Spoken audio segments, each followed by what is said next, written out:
Where it stops, no one knows. We're going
Hello, everybody, and welcome back to the third day of hearings in Carroll County in the case of the state of Indiana versus Richard Allen. We are going to be hearing testimony today from the motion in limine that was held on August 1st of 2024. Mr. Baldwin, would you like to call your first witness?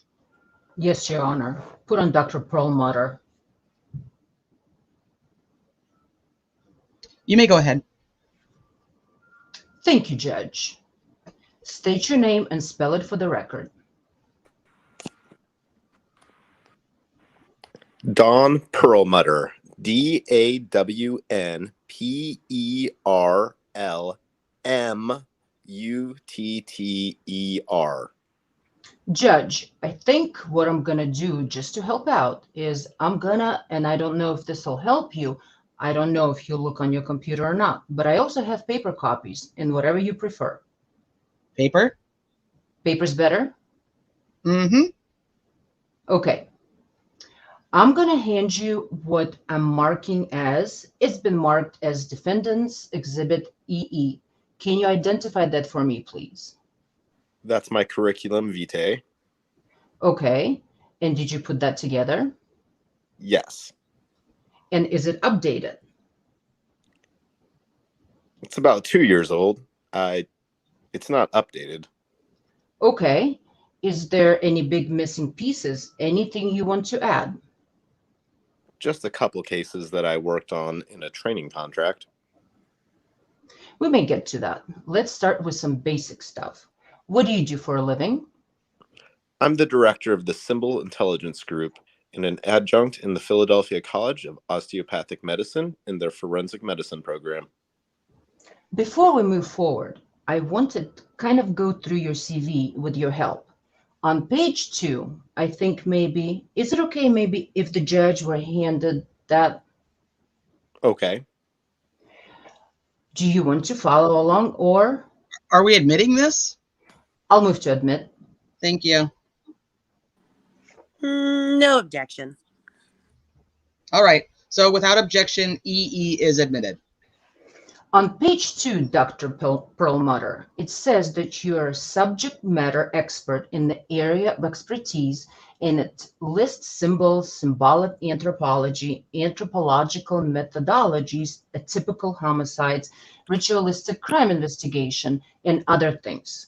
What does that mean to be a subject matter area expert? It's a designation. It's a category like, engineer or program manager. But subject matter expert is also a government designation that equates to a specific pay grade. Okay, so we'll get is it a state government or U.S. government that has given you that designation? U.S. government. And like who would pay you money? As I've consulted with the FBI on different projects, and that is what I'm brought in as. Moving forward, on page 3, there's a listing of books that you have written. Is it a complete list of books that you have written? Yes. Okay, I want to focus on ritualistic crime scene investigation. What is that book about? That is a field guide for law enforcement if they're at a crime scene analyst, if they're at a ritualistic crime, what to look for, what symbols, instructions on what to do. Okay. And then at the bottom there, selected encyclopedia entries and book chapters. I'll focus on the first one there, analyzing sacrificial violence. What is that about? That was an introductory chapter I did for a book that was edited that had a lot of different authors writing on different types of violent murders. I see that blood sacrifices is one of the subheads there. Yes, yes. Ritual. The next one is Ritualistic Crime Survey, Encyclopedia of Forensic and Legal Medicine. What is that? That was the survey entry for the Encyclopedia of Forensic and Legal Medicine that is used in schools and in medical schools.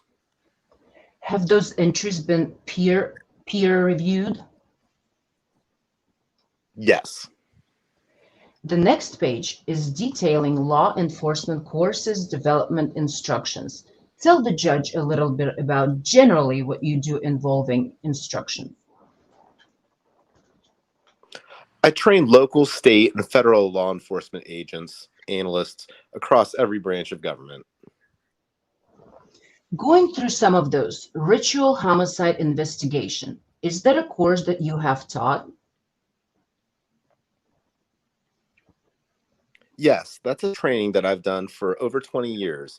And that is, again, case studies in numerous different types of ritual homicides and what to look for and how they proceeded through different process and that kind of thing.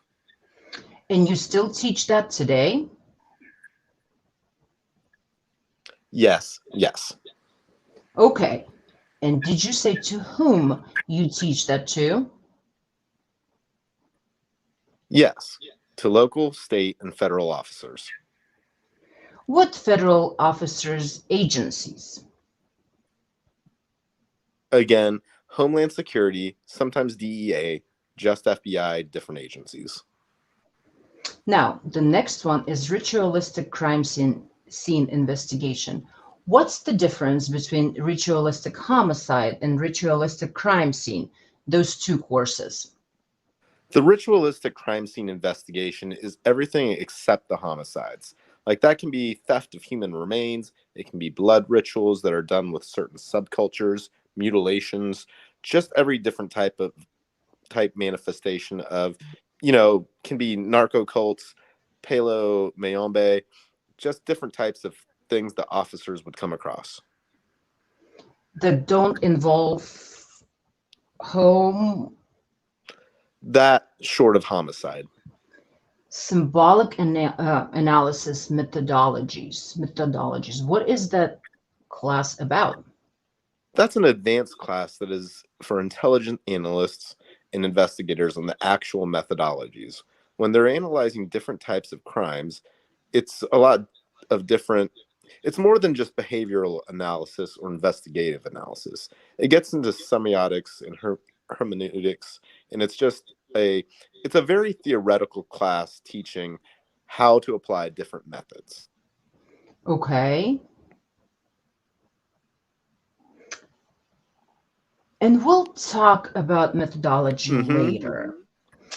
I think, but the last one is racially motivated violent extremists and militia violence. What is that class about?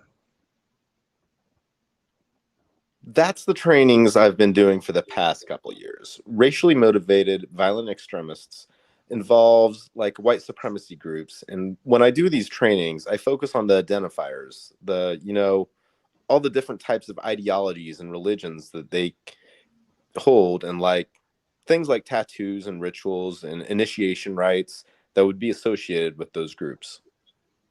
What is your educational background? My background, I have 3 advanced degrees. 2 are in art and art history, which applies in terms of, again, methodologies. A doctorate in arts and humanities from New York University, but that was interdisciplinary. So that involved anthropology, philosophy, and methodologies. I focused on methodologies. Okay. And where you said art history applies to? Art history is very relevant in that there's a methodology called iconography, where a lot of these different religions and ideologies have like pantheons of gods and goddesses. So in art history, paintings, historical paintings, literally they call them attributes that would go to each tradition, and that shows up as identifiers at different scenes. That's how that's applied. Okay. What do you do? What are your kind of jobs at the Symbol Intelligence Group? What are your Well, I do consulting, case consulting and training, and we produce intelligence bulletins that are put out to, the different fusion centers across the country. what would you say are your qualifications as an expert on ritual homicide and ritualistic crimes? I've worked on dozens of different ritual homicide cases.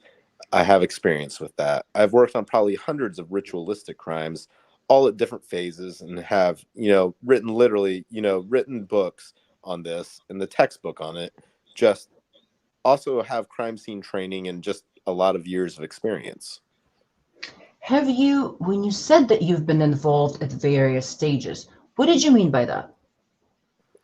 Well, I may get called in while they're still at a crime scene, which, if it's an unusual or atypical scene, or I could be called in at a point where it's already being adjudicated in court, or it could be a cold case homicide so all different points in time. So you get called in maybe at the beginning, maybe at the middle, maybe at the end? Exactly. All right. And have you ever testified in court? Yes, I've testified on 3 different homicide cases, a U.S. case in the Vera case that involved ritualistic crimes in the U.S. Virgin Islands, and other cases that involved ritualistic crimes. And how would you divvy up helping out, if you want to call it that? Testifying on behalf of the defense, testifying on behalf of the prosecution. I've only testified for the defense once before. I primarily work with the prosecution. Where did you work prior to the Symbol Intelligence Group? I worked at NES Associates they were based in Alexandria, Virginia, and they had contracts with the Department of Defense and an intelligence agency. I worked as a subject matter expert there. How would you say that your education and experience is relevant to law enforcement? I'm applying a lot of the theoretical academic theories to law enforcement, and have literally trained on what to look for, because symbolism is a number of things. It can be graffiti, tattoos, codes, dates, insignia. So it crosses over a lot of different areas. It can cross over counterterrorism, and you get requests for information on identifying these different things to determine if a group is violent or things like that. What training, if any? I think I saw that you teach a class on it, so I'm presuming you have training specific to white supremacy, or is in this case, we'll talk called Norse paganism or Odinism. Are you familiar with those? Yes, that comes under the racially motivated violent extremists. Excuse me. And going back probably 25 years, I've been identifying the identifiers with that. I mean, because a lot of those groups, there's a lot of tattoos, there's a lot of initiation rites, there's all kinds of codes that confiscated documents that have coded messages. Are you an Odin expert, would you say? I wouldn't say I'm an Odin expert. I would say I'm a generalist in the symbols of all these different groups. So I'm able to distinguish from somebody practicing Odinism versus Christian identity, which is another white supremacist religion. So as a generalist, you're able to distinguish the different types of ideologies from what you're seeing at the scene. Would it help if you had some water? Some water. I knew that would happen thanks. I want you to talk a little bit about, while we are on the topic of Norse paganism and Odinism, and white supremacy groups. How would you describe, like, is there one working way that Norse paganists operate, or is it multiple different ways? How would you describe that? Well, Norse paganism is a huge category. There's neo-pagans that are nonviolent. There's dozens of different groups. They practice differently. They're decentralized. They can be geographically located. Then you have variations, they worship different pantheons of gods. Then you'll have racist neo-pagans that are very popular in the prison system and much more violent and do blood rituals. So there's just a lot of different types of neo-pagans. I mean, some refer to themselves as asatru or heathenism or wick. There's a lot of different groups.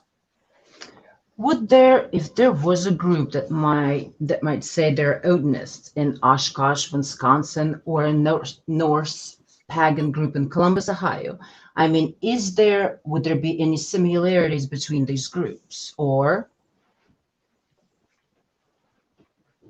Well, if the Odinists, like other groups, they have general symbols that they share. The Odinists are, follow Odin and Thor and certain gods, and they have the same types of, symbols, the hammer. But as they splinter off and have their own kindreds, they organize into kindreds. Their rituals will be particular to that specific group. okay, So they will generally have certain things in common, but then as they go into different areas, a lot of them do advocate for personal types of rituals. how would a group in Oshkosh, Wisconsin group come up with their ritualistic practices versus the Columbus, Ohio group? Well, everybody seems to originally organize on the internet. Social media is a huge part of this now, and they will have Facebook pages, meetups. They'll organize that way, or they will splinter from the violent ones will splinter from like outlaw gangs and the Vinlander Social Club, and they just have different leaders and change as the different leaders take over. And so is there a set way that anybody conducts a ritual or ceremony uniformly across the United States or any of this Norse stuff? Well, there are, just like there's general symbols, there's general things with rituals. Like they're all nature-based ideologies, so they tend to be conducted outdoors in wooded areas. They will, all these different groups will have altars, that kind of thing, but then it gets more specific after that. Okay, all right. Let's talk about methodology. Well, what type of a research methodologies? What type of analysis do you use when reviewing a case? It depends on the things found at the crime scene. I do use what is called symbolic anthropological methodology, which is different than behavioral analysis, which is based on psychological methods. The symbolic anthropology method focuses on the culture, and you're determining you're interpreting the information from the person's point of view, their worldview, as opposed to forms of psychopathology. So it looks at different cultures and ideologies. So what does that, can you delve into that a little bit more? Like the difference between how do you say that? Behavioral psychology? Oh, behavioral analysis that is the preferred method well, that is how most agents are trained because it's based on Western logical rational thinking. And and it's also a form of what they used to call profiling. So they'll interpret different types of behavior as either a personality by somebody with a personality disorder or some type of psychopathology where with an anthropological interpretation, the person may have done a horrible violent ritual, but it can be initiation right as opposed to somebody who's psychologically, a personality disorder. They're completely different ways of looking at the same type of information. Have you ever seen that be a problem in terms of law enforcement understanding what's going on at a crime scene? Yes. It happens quite often in these very atypical types of crime scenes. There's very little, if any, training on crime scenes that, I mean, you can walk in, you have terrible mutilations with animals and things written, just the worst types of, symbols cut into people, and they're these different traditions, like, for example, satanic ideologies. They do a lot of ritual murders, and they have certain symbolism specific to them. They will usually dismember or mutilate. They'll have pentagram type things there. If you have like a palo mayombe, which drug traffickers do, they'll have like a called a nagana, which is like a cauldron with a human skull in it that was stolen from a grave. And so every different scene is specific, has very specific attributes and specific identifiers to the different groups, and they're quite different, and it goes to their particular traditions and what they're doing. Well, how would it be, though, that law enforcement get it wrong? I mean, I know pentagram is Satanist. I would think that I know that, at least. But how do law enforcement get it wrong sometimes? Well, it's just, again, it's a methodological, it's perspective. If you're only interpreting things from a form of psychopathology and somebody's doing these heinous murders, it could be viewed as a sexual sadist, or it could be viewed as a serial killer, and without attributing the ideology that goes with it. So it's a different interpretation. It's different perspective on it. What is hermeneutics called? Hermeneutics is another methodology that I apply when there's text or certain types of symbols. It's the interpretation of originally the interpretation of biblical text, but the methodology is taking ancient text or ancient types of writings and interpreting it in how it's being used today, the intentionality, how the person is applying it today. It's different than linguistics or philology, which translates what a code is. This is looking at trying to interpret it and how it's being used at, for example, a crime scene. Okay, I want to talk about that just a second. And I don't know if this is where, when we're talking about the behavioral, the Western thinking versus what you're talking about, but it is wrong for police to want to interpret, oh, I want to know exactly what this means, or what did you refer to when you made that interpretation? There's like linguistics or If you show up at a crime scene, I think it would be natural, what is this guy trying to say? What would he say? What do these symbols mean? Is that important, or is it more about I'm just trying to figure out this? I mean, well, it's very important to figuring out who did it. And the biggest distinction between sort of behavioral analysis and the anthropological approach is with behavioral analysis, they're thinking rationally. It's a rational Western perspective, where most of the people doing these in these different ideologies and religions, they think magically. So magical thinking is a huge part of interpreting what is going on because they're not thinking about it logically. So if they leave items there, it's not because they're leaving it, they accidentally left it. Everything has meaning. Everything at the scene has meaning. They're either doing it as an offering or to gain power, achieve certain things. That is the significant difference. From a rational, again, it's very hard to apply rational Western thinking to why somebody would do certain things. that phrase, magical thinking, is that your phrase, or is it kind of an industry phrase? It's a common term. It's used for example, people who are like superstition would be a form of magical thinking. Prayer actually is a form of magical thinking. It's things that don't have a rational, logical cause and effect. So the cause and effect is that if you sacrifice a chicken, that it's going to make you have good luck. That is not a rational way of thinking. That's a magical way of thinking. Is Norse paganism or Odinism, does that involve magical thinking? Absolutely. All of. Yes. Keep going. All of what? Well, most of these neo-pagan groups involve magical thinking. Well, what part of Odinism or Norse paganism is magical? Like what aspects of it?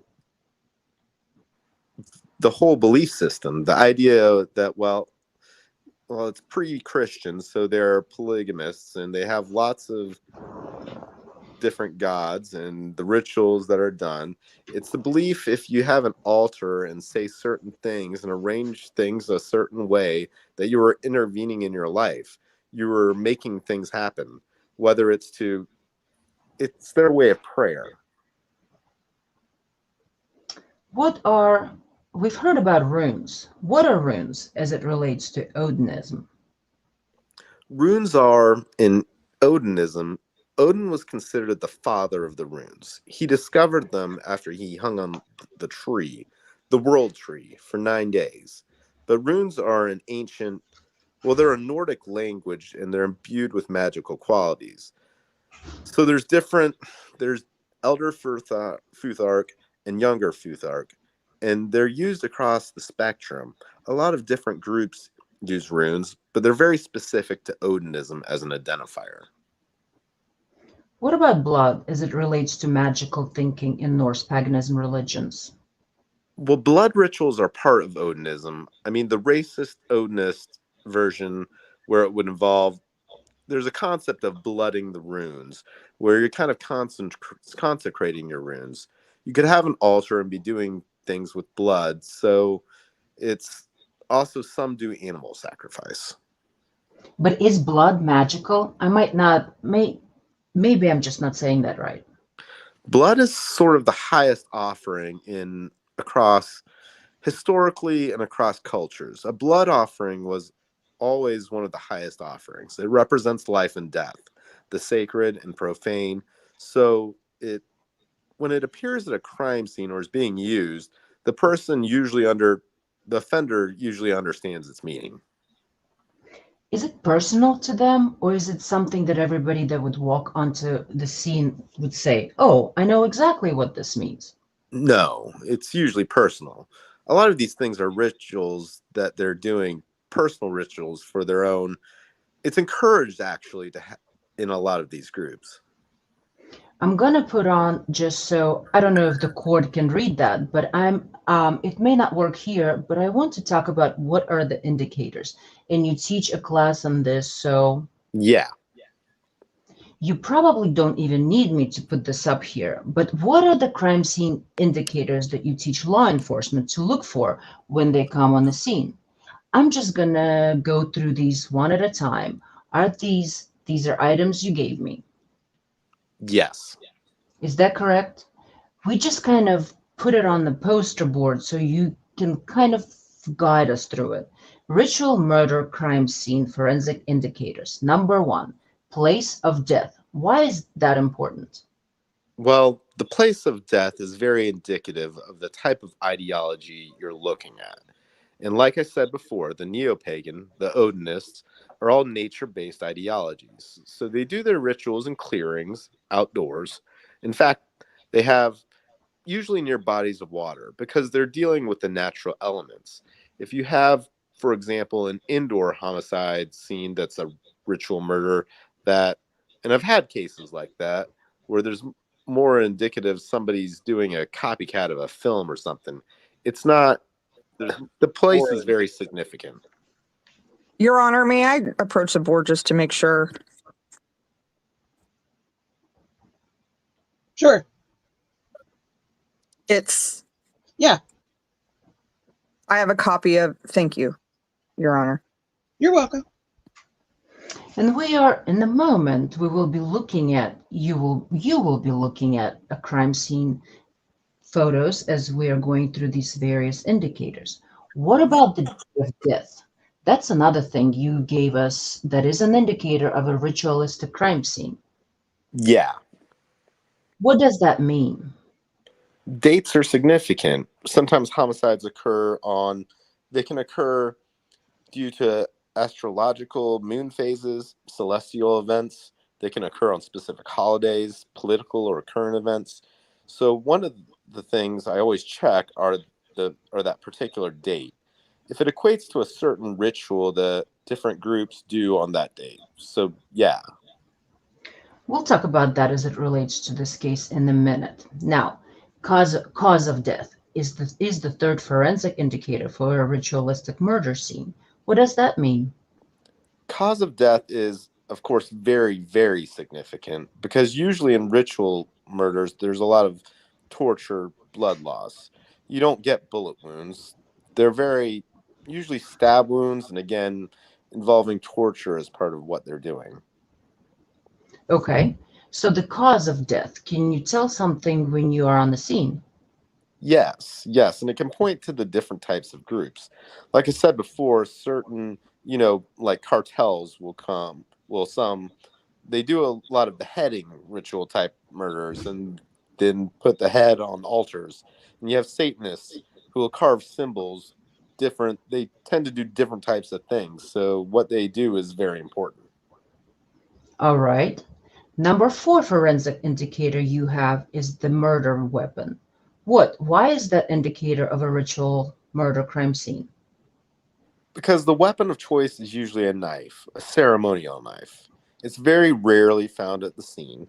It's something that would be an object that would be very important to the offender, and that's what makes it part of the ritual. It's a ceremonial object. Next is the symbolism at the crime scene. What is that? Well, that's everything from things carved into, things hung at trees, on trees, carved, sometimes, again, like I said, carved on victims. Interestingly, what happens a lot, which I train officers on, is with these outdoor scenes, they will use natural objects as part of the scene. They'll use branches either to create a circle, or they'll use rocks, or create symbols with natural items at the scene. Okay. Body disposition is also identified as the 6th ritual murder crime scene forensic indicator. What does that mean? How the body is positioned has very specific meaning to the offender. It's, one of the ways of indicating that it's a ritual murder is that it's not a counter forensic measure. What is a counter forensic measure?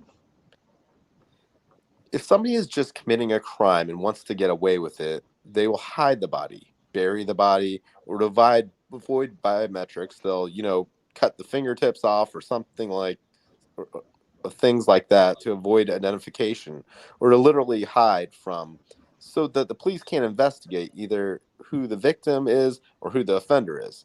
That's not what happens in ritual murders. The body is positioned in a very specific way that has meaning to the offender. Would it have meaning to anybody else that might walk onto the crime scene?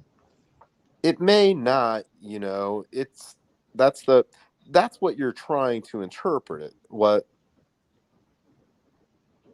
And lastly, is a typical blood pattern. What does that mean? A lot of times blood of the victims is used as part of the rituals. It's used in the symbolism. It's used a lot of times on the body. It can be almost like to anoint the victim on their face, or a lot of things. A lot of atypical, unusual things are done with the blood of the victims. How would you define a ritual murder? A ritual murder is a murder that goes beyond conduct required for the killing, that is not a counter-forensic measure, and has unusual behavioral or symbolism. What do you remember reviewing for this case to form some opinions about whether this was what happened in Delphi, Indiana on February 13th or 14th was a ritualistic murder? The actual items that I reviewed? Yeah, just so the judge has an idea of what you were basing your opinion on. I reviewed crime scene photos, the autopsy reports, the bloodstain pattern report, a report from BAU, I think Indiana State Police, and I'm trying to, a lot of social media postings, and a ceremonial video, and a police interview video. What did you ultimately conclude about the scene there? In my opinion, this was a textbook ritual murder. It has all the elements that are listed there. And when I talk about indicators, like, for example, when you're doing fingerprint analysis, you need like 12 to 15 matches to have a good indicator. This has numerous indicators of the types of things you have at a ritual murder.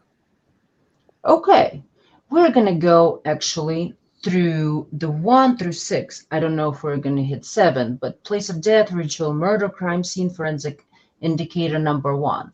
I am putting this on the easel, and then I'm going to hand the court and mark it so that we know what the judge was looking at. I'm handing the court exhibit FF and would ask that it be admitted into evidence. Any objection, Mr. McClelland? No, Your Honor, thank you. I'll show FF is admitted without objection. So this is a crime scene photo. What about this crime scene photo causes you to believe that it applies to number 1, place of death, that determines it's a ritualistic murder? The aerial view really shows, in a lot of these cases, that it's almost like a clearing. And in this case, it's surrounded by trees. And during these rituals, they have to separate designated sacred space from like profane sacred secular space. That's so they need a clearing where they do it. And being near a body of water is very, very common too. Okay, I mean it's significant to you that where the circle is, that there's space there. I put the circle in because it's typically referred to as casting the circle. And even neo-pagans, when they do it, they separate, they're sanctifying the space for the ritual. I know, it might not be a perfect circle. But the fact that it was a clearing and they're not like, near relatively close to the water. So is that considered a strong indicator or just an indicator? It's a strong indicator. Number 2 is the date of death. Does that date correspond to a holiday? What does your research reveal on that? Well, the only holidays that fall between February 13th and 14th is one. And there weren't any celestial events or anything at that time. It's called Valisblot. It's an Odin holiday for the son of Odin, Vali, and it actually is a sacrificial holiday. The thing with the Nordic holidays is they're from sundown to sundown. So even though it's on the 14th, it starts on the 13th with sundown. Okay, so the fact that these crimes occurred on the 13th and the 14th is because of Valisblot. What does that tell? I mean, I think it's kind of obvious, but what does it tell you? Well, the dates they're not as strong an indicator. It's just another thing to look at, it's a specific Odinist holiday. There's other dates like Samhain and Beltane. There's ones that are very specific to other groups, but none of the other ones fall in this area. So is it a strong indicator, at least in this case? It's one indicator, yes. All right. The next is the cause of death. Sharp force injuries to the neck. Let's tell why the cause of death in this case is an indicator, forensic indicator, that this was a ritualistic murder scene. Because with sacrificial, and there's different types of, like I said before, there are different types of ritual murders. So they're done for different reasons. So for example, there's exorcisms that can be done with fire. I had a case where a little girl was burned to death in an exorcism. You have other cases where the bodies are dismembered for different reasons. But the specific slitting of the throat is indicative of a sacrificial offering or initiation type. That is, again, throughout history and across cultures, that's how sacrifice is done. It's by cutting the throat and letting the blood come out.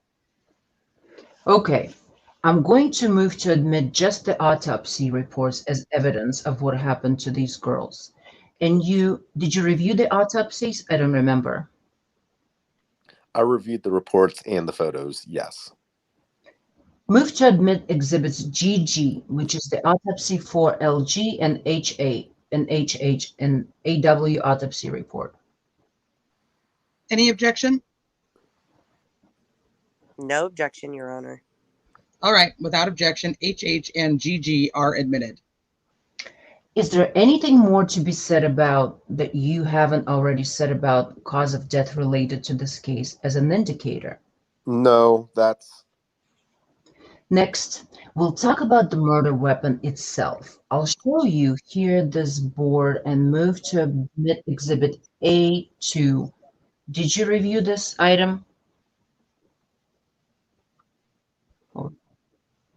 I'm going to move to admit II11. Any objection? No, Your Honor. All right, I'll show without objection, II is admitted. I don't want to talk about a third party yet. I just want to talk generally speaking. yeah, that's an altar. It's an Odinist altar, which is indicated by the objects there.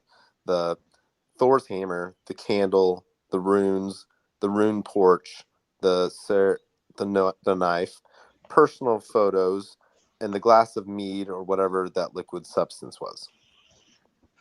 And would it be common that a knife might have even been used in a sacrificial ceremony, might be part of this altar? Yes. And we'll get into it so we don't belabor the point. What do you think that this is important in this case, this photograph related to the third party suspect? Yes. Why is that? Because it indicates that the person thinks magically, is practicing Odinism, there's a ritual knife involved, and it's part of the social media images. And this is, for the record, this is social media that was found on Brad Holder's Facebook. Is that correct? Yes. All right. So next is symbolism at a crime scene. This one I want to be very careful with, so bear with me. I don't want to talk about the third-party component of this yet. I just want to talk about the symbolism. We are on the symbolism at a crime scene, which is the fifth forensic indicator. So this is, and I'm gonna move to admit the paper version of this. Mark this exhibit as JJ. Move to admit that. Any objection? Judge, as long as we can explain a proper foundation, I guess I'm a little fearful I want to make sure this is clear. This is not a post from Brad Holder's Facebook page. This is something the defense has created from collecting various portions of discovery. I don't want it to be mischaracterized as this is a post from Brad Holder's Facebook page. Fair enough. As an officer of the court and going on in this case, I'll try to do that. The middle portion, foundationally, is a crime scene photo that were given by the state of Indiana, as well as the photograph right here on the right. That was not given to us at the same time. We put those together. And then this one is his Facebook post, and we received that in discovery, and we would be offering them together for purposes of demonstrative evidence. All right, so with that understanding, I'll Yes, Your Honor. No objection from the state. admit JJ then. Thank you. But I really just want to focus at this time on the middle photo, because again, we're talking about symbolism at a crime scene.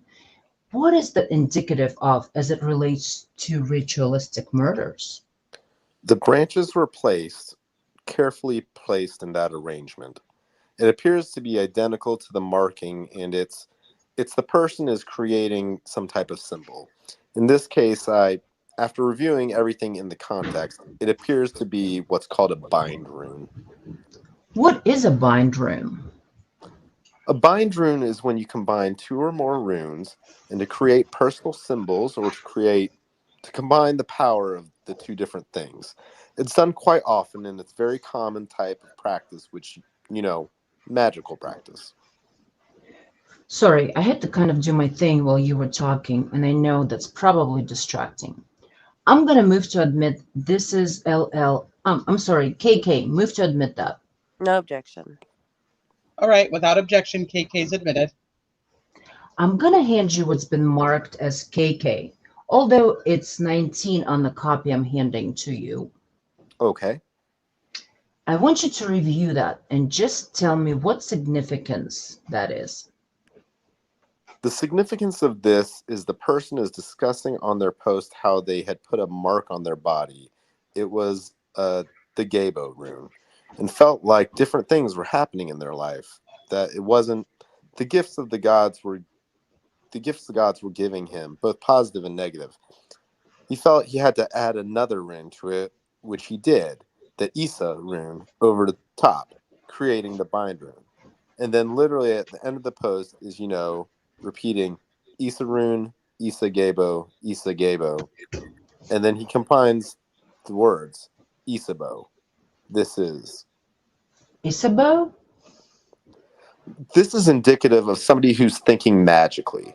They are indicating that they believe that the mark they had put on was having certain things happen in their life, and they had added the second rune to control aspects of their life. So this clearly indicates somebody who believes in this type of rune magic.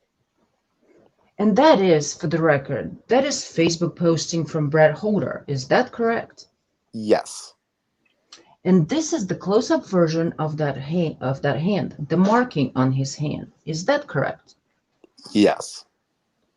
Again, you talked a little bit a second ago about why is that significant to this compared to the stick arrangement found on the body. It's identical to it. It's somebody who, it's the exact same configuration. Is there any way that's a counter-forensic activity, the 3 sticks found on this young woman? No. It would be, they're not hiding the body at all. It would not work. It doesn't function that way at all. And there are other indicators in what I reviewed of a number of runes being done in the sticks.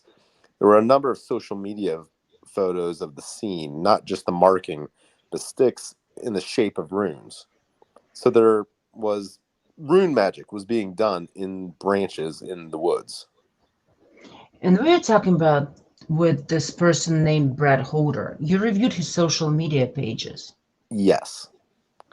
And you saw lots of stick there that were... They were specifically arranged as into bind runes. They were done in wooded areas, and that was prior to the homicide. Okay, see what the next, still on the symbolism at the crime scene. I want to look at the other. I want to look at the way that LG's body was displayed. Well, I'll use this one. I'm going to judge. I don't know which exhibit that was. FF. FF. Looking at the stick arrangements on LG's body, does that tell you something about this forensic identifier symbolism at the crime scene? That had specific meaning to the offender. It's, in my opinion, it's intentional. The branches were placed in a very specific way. It's obviously not a counter-forensic measure because she's completely exposed. It could also, when interpreting this, it could also be a combination of the positioning of her body could be considered like one type of symbol. The branches on top could be another. The important thing is that it had specific meaning to the offender and it wasn't trying to hide the body. Did you compare that when looking through the various... Well, let me see if I can find this one here. I might just have to mark this one. No, here it is. All right. This one will be the smaller version of what's on the poster board. This is called LL. Move to admit that. Any objection? No, Your Honor. All right. Without objection, LL is admitted. Thank you. Oh, I know. I also move to admit whatever this would be. Move to admit MM. And I didn't want to make a poster of that. Any objection? No, Judge, as long as it's sealed. No objection. Okay, I'll admit MM and we'll seal it. Thank you, Judge. Okay.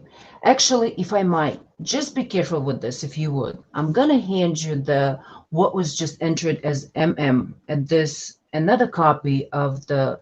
Did you have a chance to look at what I guess that would have been LL and MM? Yes, and this is what I was referring to before with the arrangement of these branches in the woods, the arrangement of which they are, in my opinion, runes, and being on these social media posts. And the one arrangement is very similar, almost identical to the arrangement on that's victim. On the victim. Okay. And what does that tell you? As you're trying to find, you teach these classes, you're trying to find a suspect. What does all of this so far that we've been talking about tell you? Well, it tells me that it's a process of what it isn't, and it's not, like I said, in the categories of Satanism or exorcisms or narco cults or gangs.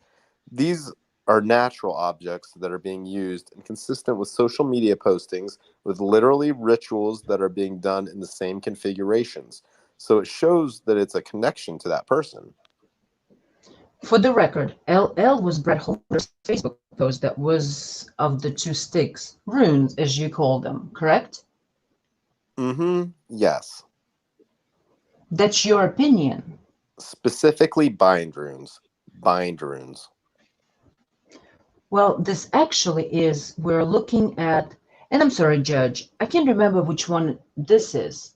You've told me about three times by now. FF. FF. We're looking at FF, the poster-sized version. And let's move on to that fifth or the sixth indicator, body disposition. And from FF, and the blown up version at least, can you comment on the way the body disposition is indicative of a ritualistic crime? Because of again, it's not obviously a counter forensic measure.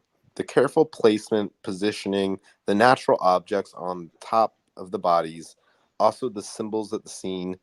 So body disposition and the cause of death inside that sort of creation of a sacred grove or the clearing area is, and all classic indicators of a ritual murder. Okay. And I want to show you now. This is the blown up version. I'm going to hand you, I'll move to admit the NN, which is the smaller version for the court. Any objection? Judge, no objection. Again, the same clarification as before. This is an exhibit that the defense have created. It's not from a Facebook post.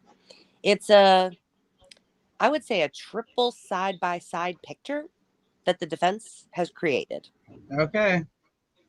I agree, it is. I'll show NN is admitted over without objection with that qualification. Thank you. Talking still about the fifth, I'm sorry, body disposition. What does this exhibit The show you? middle image is a painting from a social media page of Odin hanging. Judge, I'm going to object at this point. Can I ask some foundational questions? Yes. Okay. We clarified this as something that the defense has created. Now you're testifying this is from a Facebook page. Have you observed the Facebook page? I observed, no, I did not. So you don't know where the image is from? It was in the images that I was given to review. I understand that. Yeah. But you don't know where the image came from. I didn't see it on the Facebook page. So safe to say you don't know where the image came from, but you saw the image and it was given to you by the defense? Correct. Okay, so Judge, I guess I'd just ask the court to, strike in their own mind that this is from a Facebook page. There's no foundation she can testify to that. I don't have any objection to being a demonstrative exhibit from the defense, but beyond that, Judge, I object. Okay, my mind is stricken. As an officer of the court, I would say that this is of the Brett Holder's Facebook page. It's a painting of I could give you the reference. In fact, I think we already did this on Tuesday. He laid the foundation that he painted this, made this painting in his deposition. I have that. Maybe on the break I can give that to you. Okay, that's fine. Thank you. So, what does this hanging man and the body disposition? Which is the sixth indicator? What does that tell you about this third party who posted this? The positioning of the legs, particularly, are identical. The image itself is a very common classic. Of the painting is a classic depiction of Odin. It's used in tarot cards, although tarot is not part of this, but it's an image that's very common of in Odinism, where you have him depicted during sort of the primary event, where he's hanging on the tree for 9 days, discovering the runes, and that is significant because the classic image used usually has the other leg bent, but the painting is the same leg and the same positioning of the leg as the victim. Also, in the painting and with the victim, the eyes and mouth are open. If I were to represent as an officer of the court that this painting, and in low lighting, you can really see here that Brad Holder, that the painting shows that it was signed and dated on February 17th of 2018, which is 1 year to the date that he was interviewed by police. Would that mean anything? Or am I just trying to be a defense lawyer and do defense lawyery things? Well, If that's the case, then that's fine. no, dates do. Anniversaries, commemorative dates have meaning to people. It may have meaning. The fact that it's almost the year anniversary of the homicide. But again, it goes to that person, right? The individual, what it means is the meaning to that person. So it would really be unfair for us to ascribe some meaning to that. Would that be accurate? Again, these offenders everything's very personalized. These rituals are personalized. Even though it starts out in the context of an ideology, there's so many different manifestations of these different ideologies that everybody personalizes it. They're encouraged to. I want to take a look at that, or the corresponding. This is, you're looking at the bigger version of OO or OO. If that's, oh, I'm sorry. May I move to admit OO? Any objection? No, Your Honor, no objection. All right, without objection, OO is admitted. Okay. So this was a crime scene photo.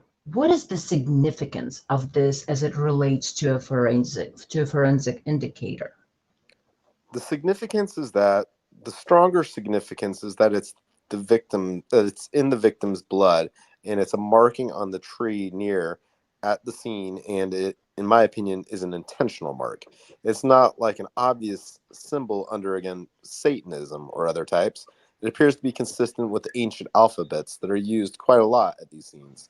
Sometimes you get Enochian or Eden or Arabic or Hebrew. You get a lot of different ancient alphabets that they believe imbues it magically. This is most consistent with runes. And again, with runes, they're depicted a number of different ways online and historically. So they're stylized. There's different fonts, but that's what this appears to be. It's an intentional mark, and the significant thing is that, which is very consistent with ritual murders, is that the victim's blood is being used to create a symbol, which gives it magical efficacy. It gives it more power to what the person's doing or thinking. I think you read the blood spatter report, and they don't view this as an intentional. They view it as something else. But I'm not a blood spatter expert. I've taken some training in it, but this to me is an absolute intentional mark.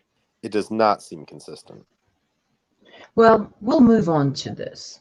This is the big version. We'll look at the smaller version of that, which is right here. Move to admit PP. Any objection? No, Your Honor. All right, without objection, PP is admitted. Baldwin, you might be cutting out just a little bit, so just keep an eye on it. Okay. Tell the judge what this is. These are 3 still images from a ceremony that I Judge, I'm going to object to the question. Maybe some foundational questions? Sure. I'll ask them. Okay. One of the things you said that you received earlier was a video of a ritual. Is that correct? Yes. And did you watch that video? Yes. And what did you then do with the video as it relates to this? I stilled 3 of the images to be able to discuss. Okay. So you took still shots of them Yes. and then put them on this poster board, or I put them on the poster board. But though the images would be good to. Yes. All right. Move to admit. We already did. Already did. What is significant about this to you? This was an Odinist ritual. The part that at the very beginning, they're in an outdoor wooded area near water. They are casting the circle, sanctifying the sacred space, which is how they initiated the ritual. They're using the symbolism. They're talking about Lagos, runes, and the water. So it's essentially a kindred or a group of people who are doing an Odinist outdoor ritual, and then they're making offerings to a tree. Different people at the end of the video are bringing different things and placing it at a large tree. Okay. And for the record, we laid the foundation for this on Tuesday. Brett Holder has identified the person touching the tree in this photo as Patrick Westphal, and I would let you know that, Judge. Now, I'm gonna put up the same photo, but also a side-by-side that we created. The defense, or maybe you did. Did you create that? Yes. Side-by-side with the tree from the crime scene with LG's blood. And I'm going to move to admit this as QQ, I'm guessing. Move to admit QQ. No objection. All right. Without objection, QQ is admitted. Why did you do this side-by-side presentation of who I said is Patrick Westphal touching the tree in that ceremony in Fort Wayne, Indiana, and this crime scene photo? To indicate that, again, it was another indicator of the use of a tree as part of the offerings, as part of the ceremonial type of thing that Odinists engage in. And in that video, he was the only one who did that type of offering. Other people brought like bowls and things. We're almost to the end of this. Take a look at that. Let me find the one. This would be RR. Was this in the packet of stuff that you received from us? Yes. Move to admit RR. No objection. All right. Without objection, RR is admitted.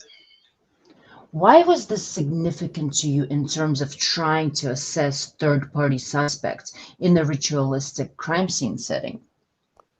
This was a social media posting of an altar, an Odinist altar, again indicated by the objects on it, the ritual items. And the person who did the posting was talking about how he had put a rune in his own blood on the tree 2 weeks before, and it was still there. And the date 2 weeks before would have been about 2 weeks after the homicides. And now, to be clear, the person posting is not Brett Holder. Is that correct? Correct. But Brett Holder did like this post. Correct. And you circled. What is it that you circled there? The rune that was done in blood. Again, just another indicator that this is the type of ritual a blood ritual that was done by an Odinist group that identified themselves as the Satru warriors. Now, when you've been saying all the way through here that it's personal, whatever each kindred or whatever, each individual person, what's personal to them. So does it mean something when you see this? What you're calling is rune on this tree, and there's what you're saying is a rune at LG's blood on the tree. Is that meaningful? Well, that he identifies as a rune. I mean, clear, the person identifies that as a rune. And again, it's to demonstrate that this is a practice that was being done among these groups that are seeing each other online. And lastly, I think we start wrapping up here. Is this going to be SS? I believe. Take a look at that. And I will represent to the court that S and move to admit SS into evidence.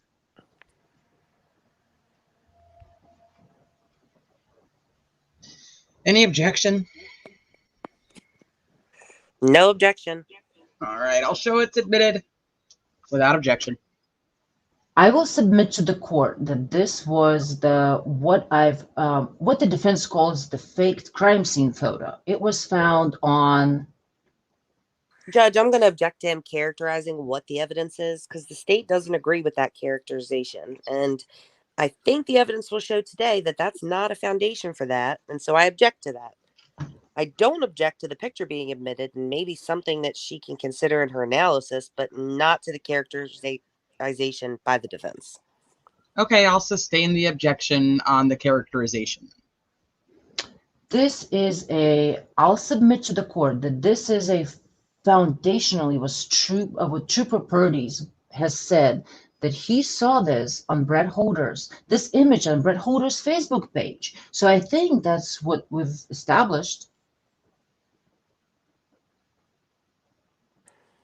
I don't think that's what his testimony was, Judge. And yes, and he's here to testify today so we can get that from him. Okay. If that's the case. Okay. Okay.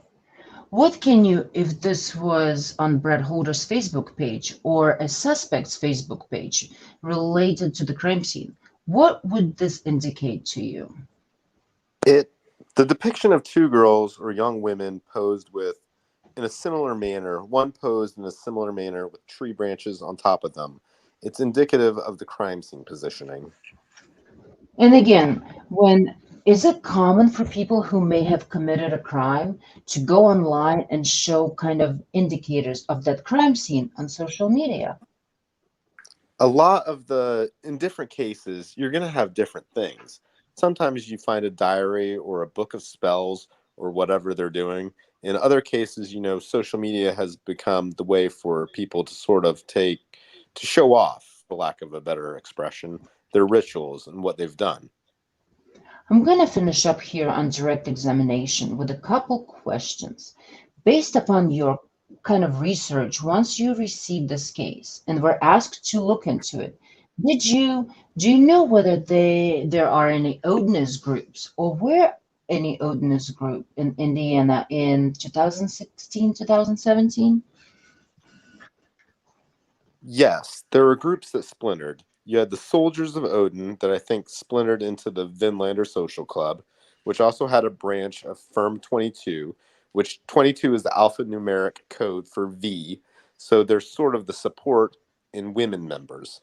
And then that might have also splintered into Guggenor's path. So and also Soldiers of Odin, there was the outlaw Hammerskin Nation. The Vinlander Social Club splintered off of them, an extremely violent gang. And you said earlier that these violent Odin gangs were they white do they have white supremacy? These are all the racist Odinists, the white supremacist racist Odinists. And did you say earlier that these are splinter Odin groups that believe in blood sacrifice? Yes, they've done murders. So a ritual murder would be a progression. Do you know, or are you aware of whether there's any human sacrifice in Odinism? There's literature that shows different cases of sacrifice every 9 years, and there's different references to it in some of the writings and literature of the. Hang on a second. If the BAU or the prosecution were to claim that what was going on there at that crime scene was called an undoing, would you agree with that assessment? No. An undoing is from the behavioral analysis, is a symbolic reversal of a crime. It's when a person feels remorse or guilt, and they will either, position the bodies so that they look like they're sleeping, or they will cover the body with a blanket. They're staging, but they're not doing it as a counter forensic measure. They're doing it out of the remorse they feel. So with the way that they're displayed, with undoing, you're trying to give the person sort of dignity in death. There's no dignity in the way these girls were positioned. The only thing that might have some relevance is redressing does occur. Dressing the body is an undoing behavior, and it's usually done by someone who's familiar, knows the person, a family member, or something like that.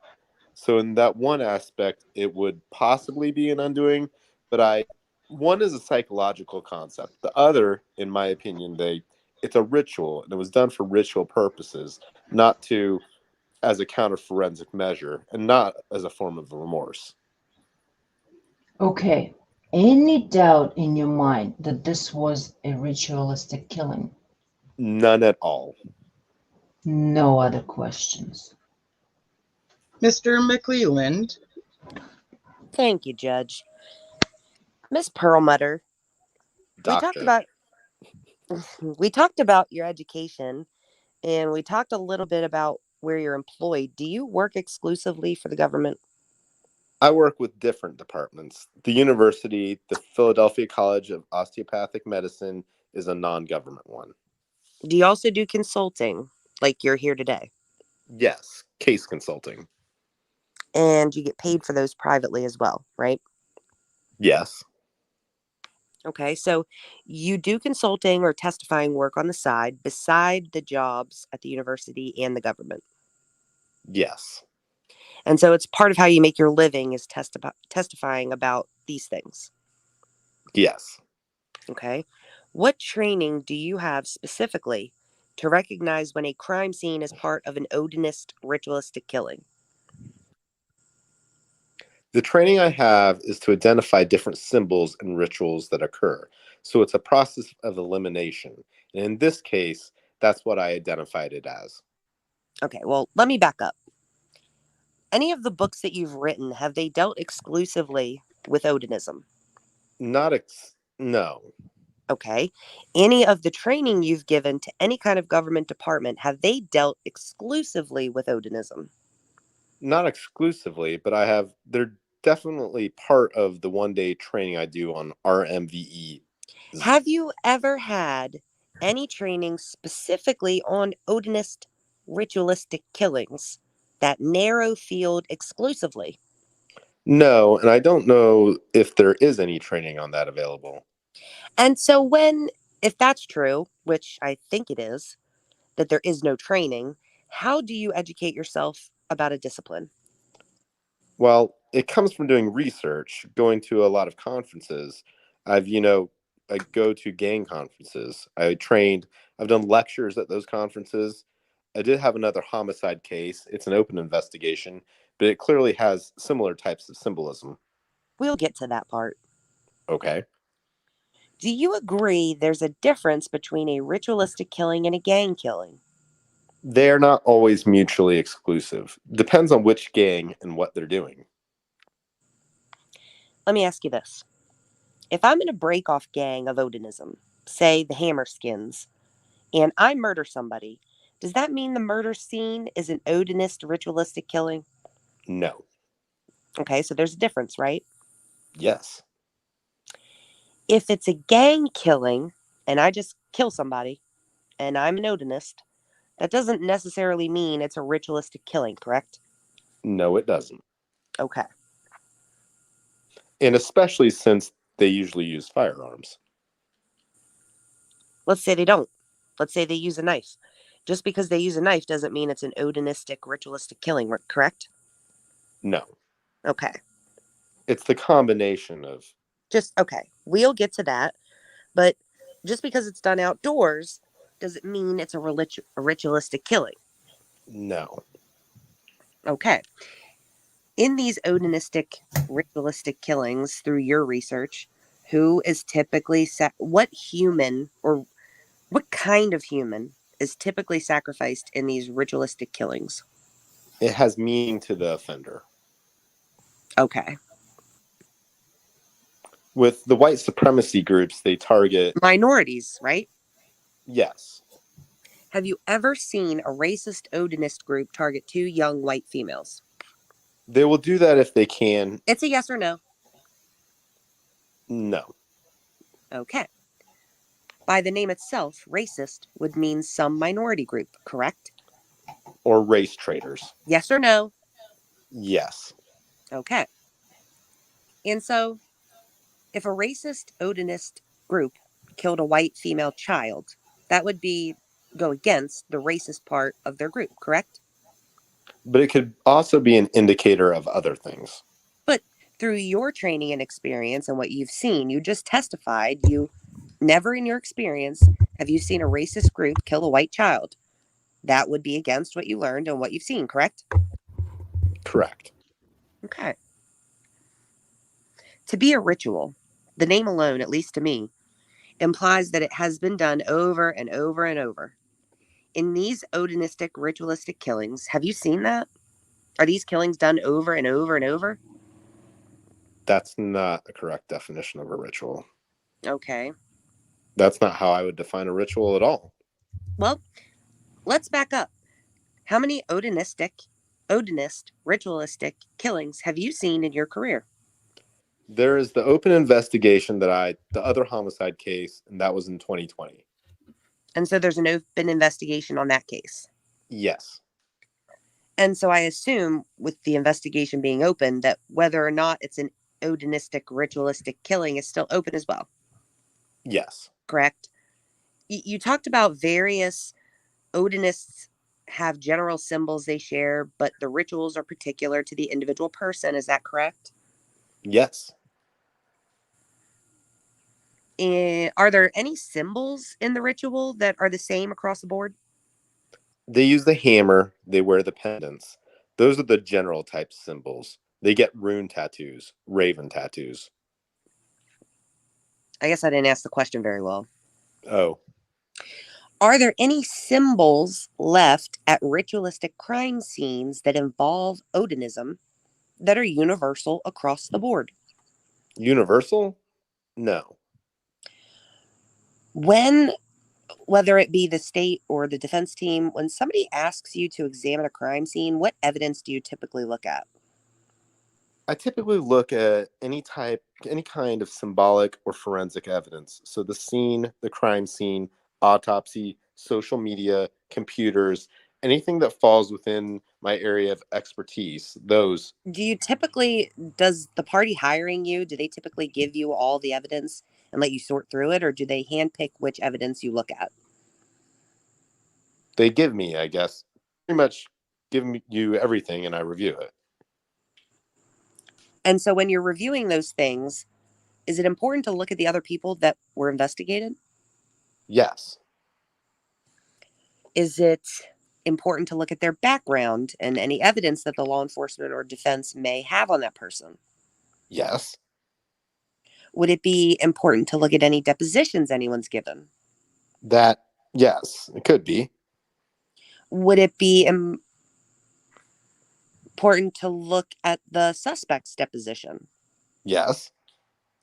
If you come into a case after somebody's been arrested, is it important to you to look at the defendant's statements? Yes, it can be. Is it important to look at any alibi evidence? That, again, might get outside the realm of what my area is. And so if you were looking at social media posts of a person that was a suspect, it wouldn't be important to you to see if that person had an alibi? Again, that's not my area. I look at the symbolism, the forensics, the language that's used, that is nothing. I've never looked at that type of evidence before. In this case, you reviewed the things that you looked at the defense had given you, correct? Yes. Did you examine anything outside of that? No. So you never examined Brad Holder's interviews? No. You never examined Brad Holder's Facebook page? No. You never examined Brad Holder's deposition. No. You never examined any evidence that showed where Brad Holder was that day. No. Did you examine any evidence that the state has against the defendant? No. Did you examine any other suspect's information? I looked at a police interview with Patrick Westfall. So you looked at the evidence. The only evidence you looked at is what the defense spoon-fed to you or gave to you. I looked at evidence that was provided to me. When you looked at the evidence, was it organized in the way that the exhibits are today? Were the side-by-sides given to you in that fashion? No, I did that. Well, you didn't do all of them. Some of the side-by-sides that were presented in evidence today were done by the defense as demonstrative exhibits. And were they given to you like that? Like the side-by-side of the sticks or the picture of Brad Holder's hand and the picture of AW's body at the crime scene? That was given to me, but that was given to me. Okay. Correct. So the side-by-sides that the defense created, they were given to you in that fashion? That one, yes. Okay. When you were looking at evidence, I don't even know if there's an industry for what you do, but are there industry standards of what things you're to look at when examining a crime scene? Well, that's why the methodologies are so important. I mean, that's why I have crime scene training, go to the crime scene conferences. There are the methodologies, all those types of that I listed: place, date, holiday, just all of the causes of death, things like that. So those are the industry standards. Those place of death, date of death, cause of death. To you, those are the industry standards that someone in your position would look at to determine whether or not this was a ritualistic killing. Well, they're also the FBI standards. I mean, they have the same victimology. They have categories under that. They may call it different things, but it's in the same homicidal manual that I've studied that too. I'm familiar with. They're the same things that everybody looks at, except I go more specific into the symbolism. So out of the things that you listed, place of death, date of death, cause of death, murder weapon, which is the most important? I would say the cause of death is the most significant, and the body positioning. Let's talk about cause of death for a minute. You said that it was important that they were cut, correct? Their throats were cut? That they were the exsanguination, and yes, the sharp force, correct. Okay. Does it matter how I've seen a lot of movies where when they sacrifice, they come from one side of the neck to the other and cut it that way. Is that what you mean when you talk about No, it's not that specific. It's the fact that they died from the knife wounds? sharp, yes. And so the fact that someone died from a knife wound, that's the most important thing you look at when determining whether or not this is a ritualistic killing. To the neck, to the Knife wound to the neck. right. That doesn't mean every killing where there's a knife wound to the neck is a ritualistic killing, No, right? absolutely not. That doesn't mean that if someone's an Odinist and they kill somebody with a knife wound to the neck, that doesn't mean it's a ritualistic killing, correct? Correct. It's all very personal to whoever did the killing, correct? Correct, but it's in combination with all of the other things. Well, let's go back to that. You said several times it's all personal to whoever did the killing. You're just guessing what these symbols mean because only really the killer knows, right? I wouldn't say guessing. It's significant that somebody did a symbol in blood. It's consistent with other ritual homicide cases. But it's significant to you. It may not be significant to the killer, and you don't know that, correct? I guess that's one way of saying it. Talking about the cause of death. One of the things that you said is that there's signs. There's usually a lot of torture, usually a stabbing. When you looked at the crime scene here, did you see any evidence of torture? No, there was no evidence of torture. Were the victims bound in any way? No. Were there any symbols carved in the body? No. Do you know what murder weapon was used to kill the victims? I do not know if it was a serrated blade. I don't know. Did you assume from the evidence that you saw from the defense that it was a knife? I think I'm trying to, I remember reading it might have been referenced in the autopsy report. I'm not sure. If a knife, Or maybe the BAU report, I think mentioned there was mentioned that it was a serrated knife. if a knife wasn't used, would that change your interpretation of the crime scene?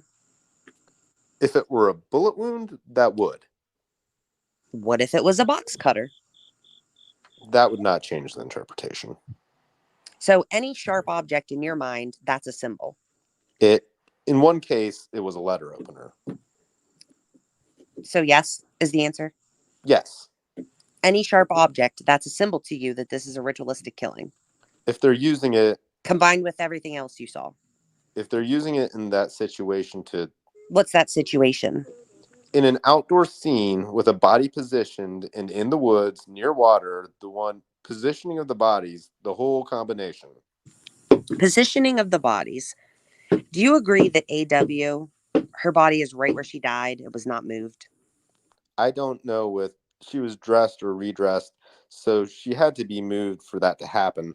I don't know if she was moved from a distance, but her, Well, how do you know she was redressed before or after she died? I don't know if she was redressed before or after, but somebody had put clothes on her because she was wearing undergarments. To redress someone, you're manipulating the body. I don't know if you're... But you're assuming she was redressed after she died. I don't know. I mean, you have to, right? Because you're saying to redress the body, you would have to reposition it. Well, if she got dressed before she died, there wouldn't be any positioning of the body. I didn't say that she was redressed after she died. Okay, we'll move on. Do you know for sure that AW's body was moved? I don't know. I think that her leg was positioned that way. And what are you basing that on? I'm basing it on it doesn't appear to be a natural. It just, the sticks were placed on her. No. We're not talking about the sticks, just her body. What gives you the indication that her body was positioned in that way? It's just in my opinion. It's that if you're dressing someone and when you're putting pants on, that your leg is not going to cross over. I think just the fact in combination with the other body being positioned. But for that assumption to be correct, you're assuming that someone dressed her after she died and positioned her body that way while they were dressing her or after they dressed her. I'm not saying that she was redressed after she died. And again, how do you know her body was... We're talking in circles here, and I'll go all day if you want. No. How do you know her body was positioned? Because it's consistent with the rest of the scene. Okay. It's consistent with. How is that consistent with the rest of the scene? It's consistent with LG being moved and positioned. That if you do the aerial view, both of their bodies they appear to be positioned. How do you know LG's body was positioned? Oh, her body was moved. That wasn't my question. How do you know she was positioned? I don't agree with you she was moved. How do you know that the killer positioned her body in that specific way she was laying? Because of the combination of the branches that were put on her, the way she was displayed. Let's talk about the branches for a minute. The aerial view of the picture is... Did you see any other or any varying angles of the crime scene besides the aerial view that's been admitted into evidence? Yes.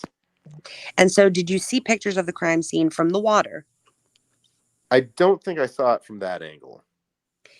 Did you see the crime scene from the opposite side of the water? From the other side of the bank? Yes. No, I don't think so. Sorry, Judge. I'm just going through my notes here. There's quite a bit of exhibits. I want to make sure I cover everything. Ms. Perlmutter, you talked some about the exhibits of Facebook posts from Brad Holder. Those Facebook posts alone, does that mean that can you tell from those Facebook posts alone that Brad Holder participates in Odinist ritualistic killings? I can tell that he practices Odinism and believes in magic. Okay. And magical thinking. I appreciate your answers, but it's going to go a lot quicker if you answer my questions. From those posts, can you tell that Brad Holder participates in Odinist ritualistic killings? No. Okay. Can you tell from those posts that Brad Holder participated in this killing? No. Can you tell from those posts that if Brad Holder does animal sacrifices as part of his Odinist belief? No. Can you tell that he does human sacrifices as part of his Odinist belief? No. Is there anything in those posts that place him at the scene of the crime? No. The symbols that you talk about seeing at the crime scene, and I'm trying to wrap my head around this, but when you go in to participate and examine a crime scene, do you go into it with the mindset of, okay, I'm specifically looking for what symbols I recognize? No, not at all. I go in with an open mind to see if it's a symbol at all. If it's a, or what. I go in very open-minded. Okay, if someone were to give you a picture of a symbol before you looked at a crime scene to say, I'm trying to equate this to looking at cloud formations. If somebody goes outside and they said, okay, look, I see a train in that cloud. It's hard for me to unsee that. If somebody gives you a picture of a symbol before you look at a crime scene and says, hey, I'm looking for this symbol. Do you see it in this crime scene? Do you think that affects the way you look at a crime scene? No. You're able to separate that? It's actually part of the methodology. It's called bracketing. You have to bracket it out. It's something that you train to do. And so when someone gives you a side-by-side photo, that's part of the methodology of examining a crime scene? You, as a professional, you look at it individually, and I have thousands of symbols that I compare things to. When you talked about the things you would look at, you testified it would be, or typically you would look at the suspect's deposition or any statement that suspect made. Is that correct? If it's provided to me, I usually am given evidence that's relevant to imagery, symbolism, codes, or any type of atypical trauma. I don't always get, occasionally I'll get computers that's connected to like music or social media. I'm not usually given the other standard things you would get with an investigation, like alibis. Do you agree that it'd be important if these crime scenes are so personalized and individualized? Would you agree that it'd be important to get as much background information about the suspect as possible? Yes, and sometimes I get writings or diaries or manifests. In this case, you got Facebook posts, right? Well, I get a lot of social media. Sure. That I do get. But you agree it's important to learn as much about the suspect's background as possible before making a determination because these crime scenes are so personalized. Yes. And so if you came into an investigation after someone was arrested, would it be important to you to have the background of the person arrested? Yes. Would it be important to you to have any statements that person made? Yes. And you didn't get that here? No. Was there any indication from you that this crime was sexually motivated? It did not appear that way. Why did it not appear that way? From the autopsy reports, there was no indicators of sexual assault So you're basing that just on that? and it just usually there would be a sexual assault if there were sexually motivated there. Does there have to be indication in the autopsy report for a crime to be sexually motivated? I guess not. Fair to say a crime could be sexually motivated, but before the sexual assault occurs, the crime is committed. Fair? Could you say that again? Sure. The crime initially could be sexually motivated, but before any kind of sexual assault occurs, the person kills the victim. Yes. If the defendant said that, would that be important information for you to review before you made your analysis? That analysis starts going into the behavioral analysis aspect, the psychological, and I look at that. That is not my area. You said the sticks are, no doubt in your mind, the sticks are there for a symbol, as a symbol. They're the ones on AW, yes. The one on AW, but not LG. LG, they're there because they meant something to the offender, whether they're an alphabet, a sigil, a rune, or they had some meaning to the offender. And you're confident they weren't for any kind of countermeasure or to cover up the bodies. Absolutely confident. They're not covering the bodies. They're absolutely not working that way. They're not functioning that way. But if the crime scene's personalized to the individual, how can you make that assumption that they weren't put there to cover the bodies? Because the bodies aren't covered, so Not completely covered, right? But there's some coverage. just minimal. That, I think, is just obviously not done to cover the bodies if they're not covered. I mean, Is that what you're basing your opinion on? They're not for countermeasures, but they don't completely cover the body? Yes. And so therefore they must be symbols? No, not therefore it has to be symbols. It was a ritual act. In my opinion, it was a ritual that was done that had meaning to the offender. There were a lot of ways in that scene that they could have covered the bodies with leaves and things. That's not what was done. They're arranged in a very specific manner.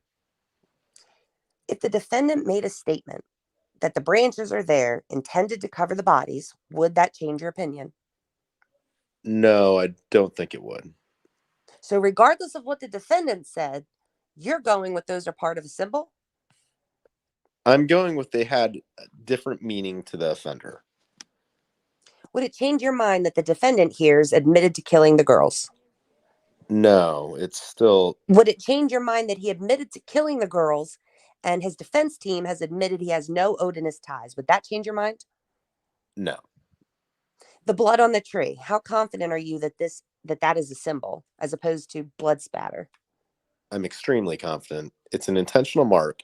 In my opinion, it's an intentional mark. But you have no training, or you have minimal training in blood spatter. Correct.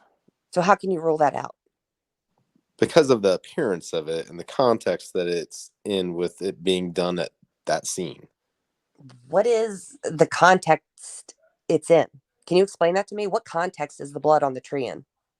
I'm going from my experience in a number of cases where markings are put on trees at these types of scenes in blood. And from my experience, this is consistent with that. You had other cases where you've examined crime scene where this marking has been left in blood at a crime scene?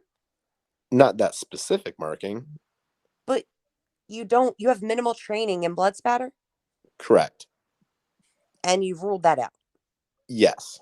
And you've ruled out contact and transfer as well? Correct. And we talked a little bit about this, or Mr. Baldwin did. If the BAU examined the evidence in this case and said that the sticks were a form of undoing, your testimony is that they're wrong? My testimony is that's their perspective, that they're trained to analyze in that way. That's how they're trained. And so analyzing these crime scenes is all about the perspective you bring into it when you analyze it? No, it's about a completely different methodology, looking at it from cultural anthropological methodology as opposed to behavioral analysis. And you used that methodology when you examined this crime scene? Correct. Can I have just a moment, Judge? Of course you may. Miss Perlmutter, on the chart that Mr. Baldwin put up, there were seven things listed, and he's never really touched base on number 7. But number 7 was atypical blood pattern, and underneath it, it says atypical blood pattern on victim's face. What did you mean by that? There appeared to be on LG's face an inconsistent pattern with the blood. There was a reference to it, I think, in the blood spatter report. Miss Perlmutter, when did you first look at the evidence for this case? I think about 3 months ago. So around, we're in July, I'm going to say. No, Nick, it was August 1st. We're in July, I'm going to say April of 2024. Yes, I should have. That's when the evidence was given to you by the defense? It was. I should have checked the date. Yeah, I think it was around April. Well, the exact date's not important, but around that time, sometime in April of 2024. Correct. And you talked about that some of the evidence you used, maybe not all every time, but that evidence you used to make a determination of whether or not this is I think you used the classic or textbook ritualistic killing. Is that correct? Yes.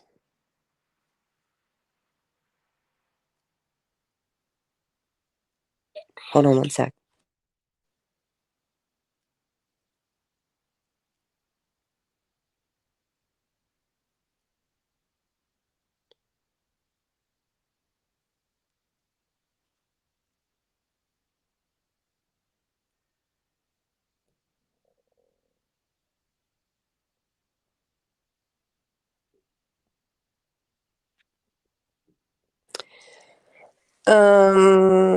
And is it important for you to examine that evidence before you make that finding?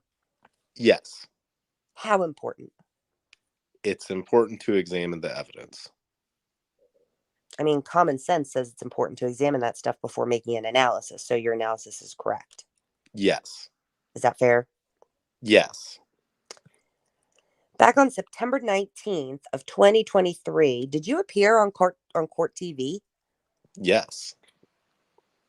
And you gave an analysis of this killing at that time, is that correct? Yes. And prior to giving that analysis, had you observed any evidence from this case? I just read a Frank's memo. Did you observe any of the evidence from this case? No. And on that television show, I hope I get this quote right, but you told them that this is a classic ritual murder, correct? From the description, yes. And you told them that before examining the evidence the defense had given you. Correct. Now, you're in the business of consulting and testifying in these types of cases. You testified to that you get paid to do these things, right? Yes. And so if you were there on court TV, a national program, and say, this is a classic ritualistic murder, then you changed your story, that may hurt your business, correct? That is not what happened. I reviewed the report, which was very specific, and I gave my opinion. And looking at the evidence, if it was different, I would have changed my opinion. Is it in your practice when you're examining crime scenes to look at motions filed by the defense to make an analysis of a crime scene? That was given to me by the court TV people. Well, I understand that. Are there any other cases where you've examined a crime scene where you've looked at a motion from the defense to make an analysis of whether or not that crime scene is a ritual killing?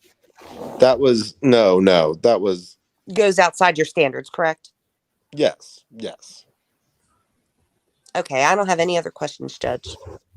Mr. Baldwin.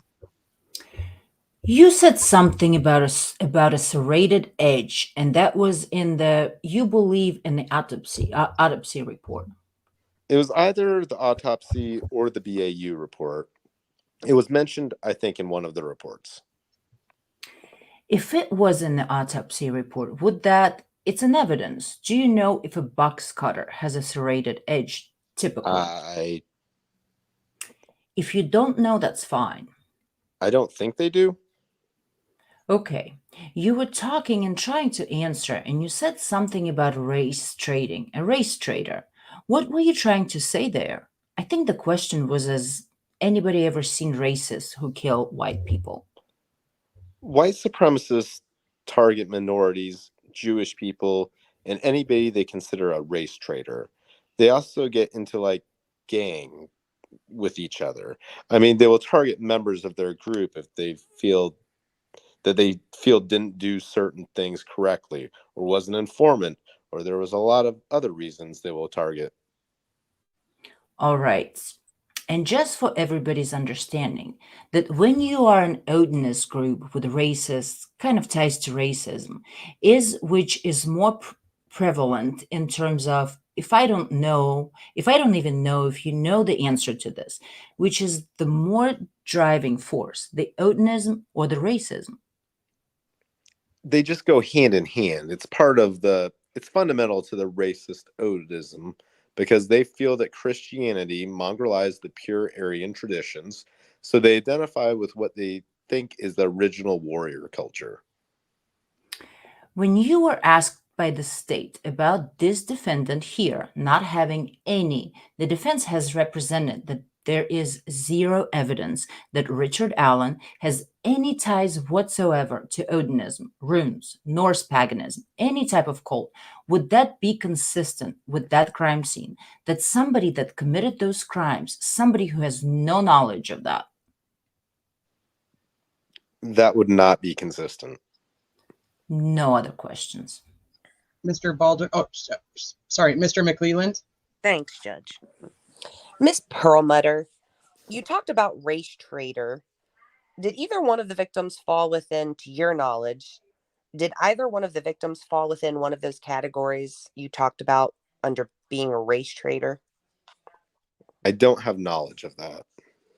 So no, to your knowledge, neither one of them fell under one of those categories, either minority, Jewish, and I think you named something else. Informants and the other, no, they don't. Okay. No. You said the driving force. Mr. Baldwin asked you, what is the driving force, Odinism or racism? And you said they go hand in hand. Does that mean they're equal? They see it as their religion. It's their belief system. So I guess you can't separate the two. Racism is so ingrained in the Odinism that's what you mean when you say they go hand. It's intrinsic. I think you said hand in hand to it. Intrinsic. Okay. It's intrinsic to it. And so to your knowledge, were either one of the girls part of a minority that they would be racist against? Not that I know of. Okay. Would it be unusual for a racist Odinist to kill somebody that they don't classify as a minority or part of the race traitor? These, again, they splintered from violent gangs, so there can just be reasons because they didn't participate in some organized crimes or whatever criminal activity they were involved in. They could be related to someone that they're, retaliating against. It can be that way too. The motivation can be the combination of those things. In this offense, did you have any information that played into your analysis that this was the case in this crime? I didn't have... That the killer was trying to get back at the victims for some reason? Is there any information that you had that was factored into your analysis? I didn't have a lot of information on the victims. Okay. The victimology. Would that be something important that you'd like to have in order to make your assessment? Or are you comfortable with making your assessment based on what you got? I'm comfortable with making my assessment. Just a moment, Judge. Mm-hmm. I don't have anything else, Judge. Thank you. All right. Well, thank you, Dr. Perlmutter. You may step down. Thank you.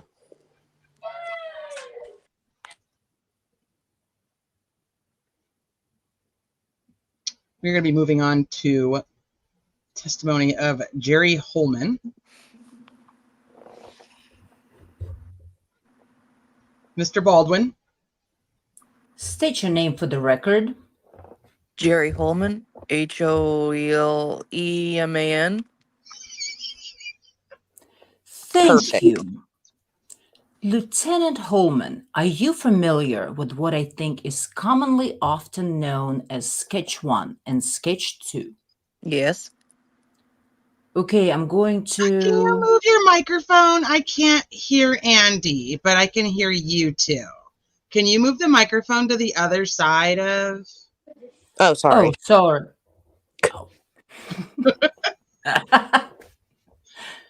Oh, he's got his computer. Yeah, thank you. I'm going to hand you UU and VV. Can you identify those for me, please? Yes. They're sketches. Sketch 1 and 2. Sketch. Which one is Sketch 1? Depends on which one was released first to the media. Yes. This would be the first one that was. Identify it by the number or I think it's, There's a number. you want my glasses? I got some. Where's the number at? It's it's the exhibit sticker. Okay. UU. And there's a bunch of numbers, but yeah, it's UU. UU is what? The first sketch released? Yes. Who's up first? What we call sketch 1. Huh. And then VV would be the second sketch that we released. Move to admit UU and VV. No objection, Your Honor. All right, without objection, those exhibits are admitted. And UU and VV, sketch 1 and 2, are the same guy? Yes, Okay, and can you see that? I do. Those are the same guy, right? Yes. And just so the judge is clear, sketch 1, which is this guy here, that is a sketch made by Sarah Carbaugh, description of what she saw, correct? Yes. And sketch 2 is what Betsy Blair, the description she gave of the person she saw. Is that correct? Yes. Sketch 1 was the person that Sarah Carbaugh claims that she saw at around 4 o'clock after you say the girls were murdered, correct? That is correct. And sketch 2 is the Betsy Blair sketch, is who Betsy Blair described that she saw probably around 2 o'clock, give or take, before the girls were murdered, as you say, on the 13th, correct? Yes. And both of these guys, again, are the same guy, correct? Yes. And both of these guys in sketch 1 and 2 are this guy, Richard Allen, correct? Yes. But they don't look alike, do they? They have similar features, but one looks younger than the other. Yes. Okay. And it's fair to say that you need these guys to be the same guy for your timeline to work. Would you agree? Our evidence indicates that they're the same guy. Okay, I understand that. Yes. But that's part of your theory of the timeline.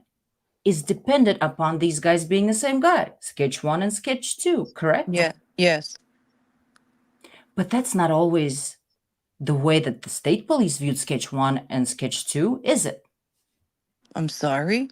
Repeat the question. The state police didn't always view sketch 1 and sketch 2 as the same guy, did they? I've always viewed them as the same guy. Yes. Handing you what's been marked as Defendant's Exhibit WW, which is Indiana State Police. It's called an email update. I think there was also a press release sent out. Would you review that, please? Sure. Tell me when you're done. I'm done. I'm finished, sir. Thank you. This is a press release talking about sketch 1 and 2, right? Yes. And it says it's important to distinguish these points about the two sketches. First, bullet point, they are not the same person. Correct. Okay. That's what that says. Bullet point number 2. The person depicted in the originally released sketch is not presently a person of interest in this investigation, correct? Yes. Bullet point number 3. The sketch released on April 2nd, 22nd. Judge, I'm going to object at this point. I think the exhibit speaks for itself. If he wants to admit it, he can admit it. The court can review it. I'll admit it. All right. No objection, Judge. All right. I'll show WW admitted without objection. So, Detective Holman, the state police, while they're looking for the person that killed or people that killed AW and LG, they thought sketch 1 and 2 were two different people. I think there was some confusion. Objection, Judge. It calls for him to speculate what the ISP thought.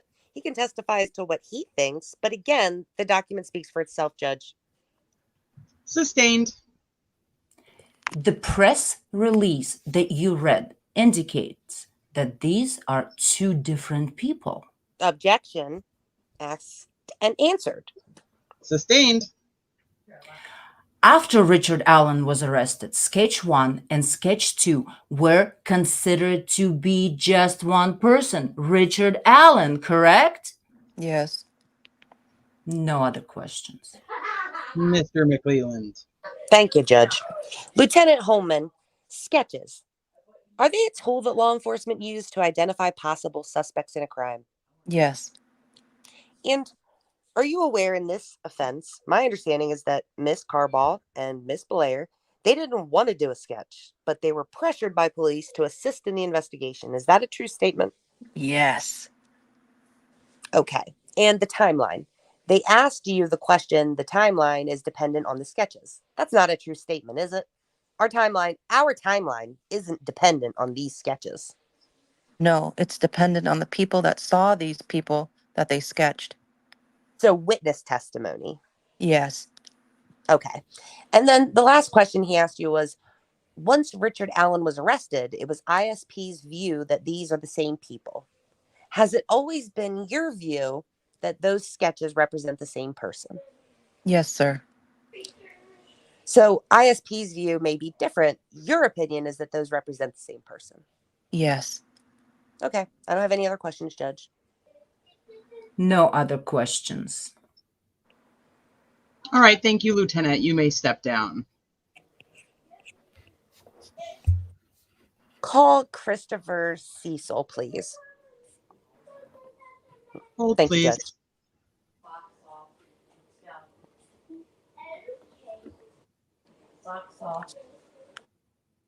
I will get Mr. Cecil here. Officer, will you state your name, please? Christopher Cecil, And could you spell that for the record, please? CHRISTOPHERCECIO. Did you get that, Jody? Yeah, And how are you employed? I'm employed with the Indiana State Police. And what is your rank currently? I'm a first sergeant. So, First Sergeant Cecil, how long have you been employed with the Indiana State Police? Almost 20 years. And did you go through special training and schooling to be a law enforcement officer? Yes, I did, sir. And do you continue to go through yearly training to keep updated on current laws, policy, those kinds of things? Yes, sir. And what is your current assignment? So I'm the commander of the Indiana Internet Crimes Against Children's Task Force. And throughout those duties, do you have an occasion to take cellular phones or electronic devices and what we refer to as dump them, which means take the contents off those devices and examine that information? Yes. And that is something that you routinely do? Not routinely anymore since I'm the task force commander, but I did prior to that position. Currently, you're the first sergeant who is working on the analysis, the new analysis of LG's phone. That's correct? But you've done an analysis prior to this new one, correct? Yes. Tell me about when did you do the prior one? I did the prior one in 2019. Okay, and that one's complete. Yes. You decided to do a new analysis of it. Why? New tools, and then also technologies changed. So this was done in 2019. We're in 2024, and I know from experience that forensic software updates and gets better and can find things. But the analysis for 2022, you did draft a report for that analysis. Is that correct? You mean 2019? Yes, 2019. Thank you. Yes. And that report has been turned over to the defense. Is that correct? Yes. And so I'm going to focus on that report mainly. Through that report, were you able to determine that there was a video on LG's phone taken on the Monon High Bridge on the day of the murders? Yes. And that video is the famous video that we know that has Bridge Guy in it. Is that correct? That's correct. And it's also the famous video where Bridge Guy says, down the hill. Is that correct? Correct. And so that is the point where AW and LG are abducted from the Monon High Bridge, correct? My understanding, yes. Okay. What I want to know specifically is what is the time that video is taken? So referring to my report here, Let me establish foundation for that. go ahead. What do you have in your hand? So I have a case report. And is that case report one that you drafted? It's one that I drafted. And was it drafted after the analysis of LG's phone in 2019? Yes, And it is your report. this is my report. And you believe it's accurate. Yes, And actually it says defendants exhibit 1 at the bottom. Is it something that was admitted in your deposition? yes, on May 15th. Okay. And would it help you to refer to this report to refresh your recollection? Yes, Judge, I'd ask the court to allow the witness to refer to the report to refresh recollection on the details of the timestamp on the video.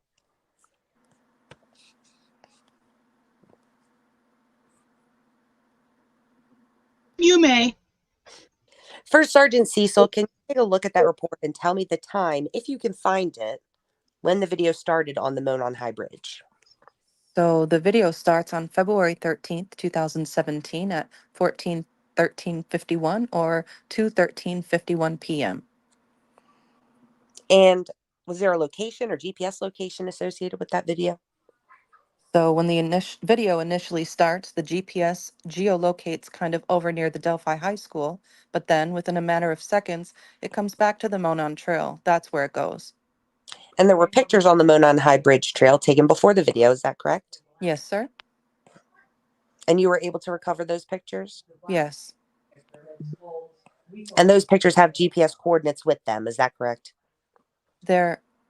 the pictures don't, but there are when Snapchat's being used, there are GPS locations when Snapchat's being used. And so there are pictures taken throughout Snapchat, and you're able to get a GPS location through Snapchat of those pictures. Yes, And they show that the pictures were taken on the Monon High Bridge as well. yes, And you were able to examine the pictures and the video, is that correct? yes, And in both the picture and the video, does it portray or does it show AW? yes, And is she wearing the same clothing? yes, And so you're confident the video is taken at the same location and time as the picture prior to it? yes. Okay. And again, give me the time of that video. So the time of that video, it starts at 2:13:51 p.m. on February 13th. And when does it end?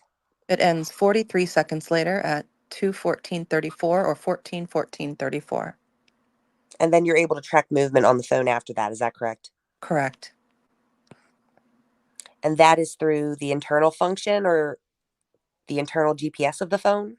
Well, it's has to do with the Apple Health data. Okay. And you're able to track, so you're able to track movement of that phone. Right. I'm not tracking GPS. I don't know where the phone went. I'm tracking. Just movement. Yes. And at some point, does the phone stop moving? Yes. When is that?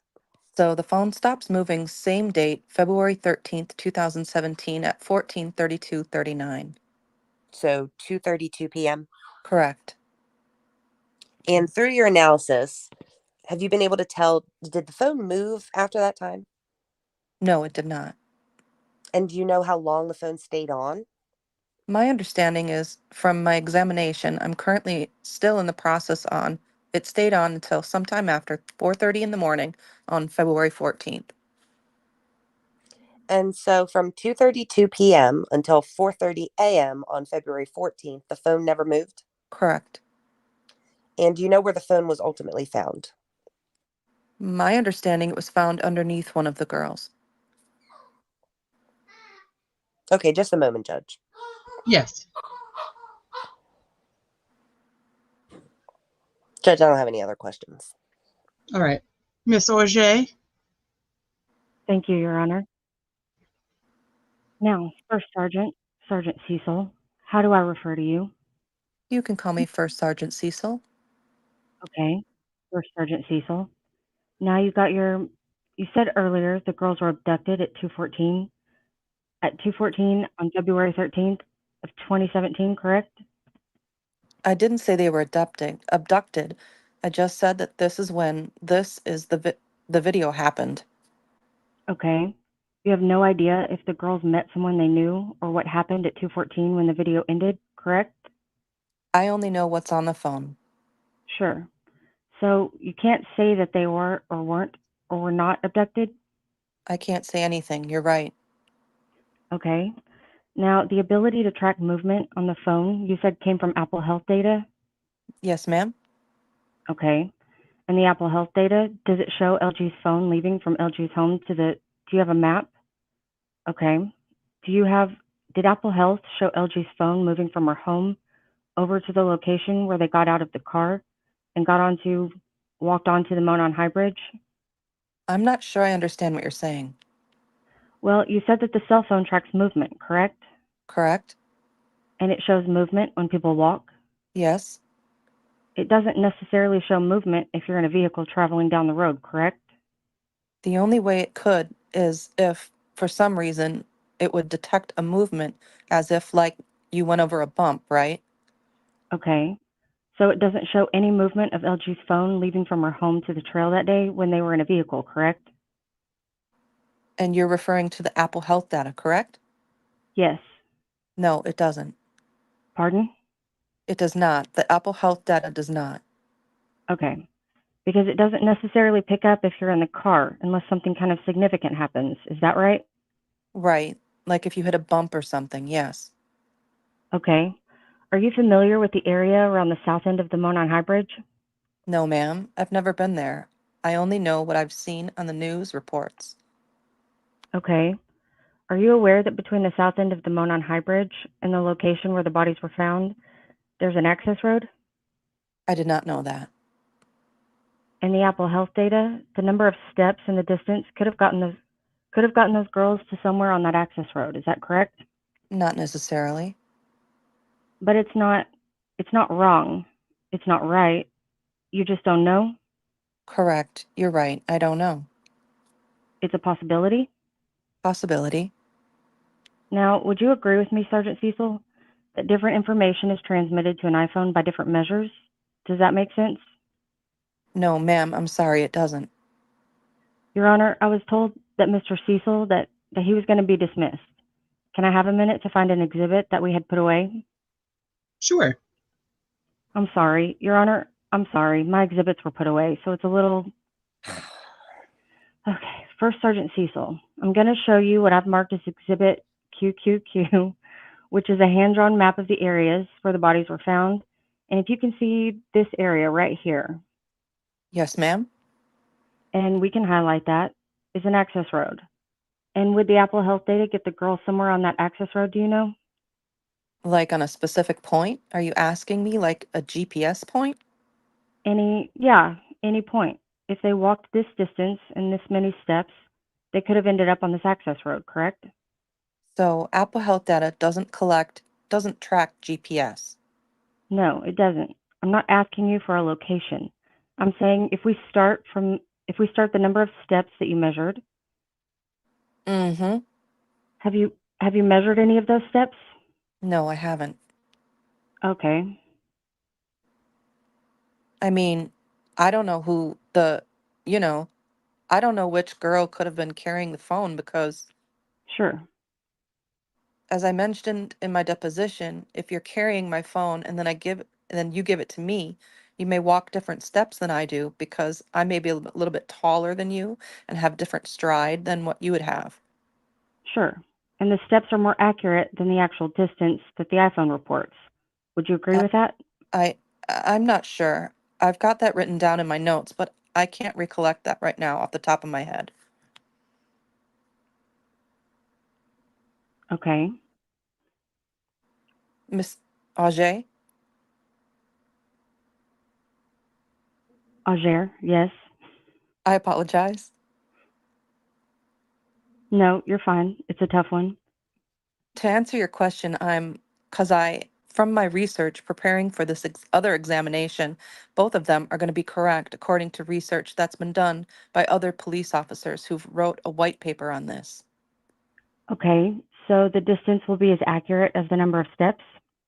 from this research that's been done by another law enforcement officer out of Europe, because I have the paper, it's part of my research that I've done for this examination. Okay, and just to be clear, your testimony is that the distance traveled will be as accurate as the number of steps. I'm just telling you what I've learned. I'm not saying that I know that for a fact. I do not know that for a fact. Okay, and would you agree with me, hearkening back to your testimony 2 minutes prior, if one individual has a different stride Correct. than another, then this number of steps will be different than the distance traveled. Correct. Now, your gray key report that you did in 2019, or your report that you did in 2019, do you recall that? You mean my written report? Your written report. Okay. It was admitted as an exhibit. It's labeled Defendant's I, but I don't. Your Honor, do you have the exhibit, No, the gray key report? no, No? it was not admitted as an exhibit. Oh, okay. I don't have it. First Sergeant Cecil, I'm going to show you what has been marked as Defendant's RRR. Okay. What is that? Let me look through it here.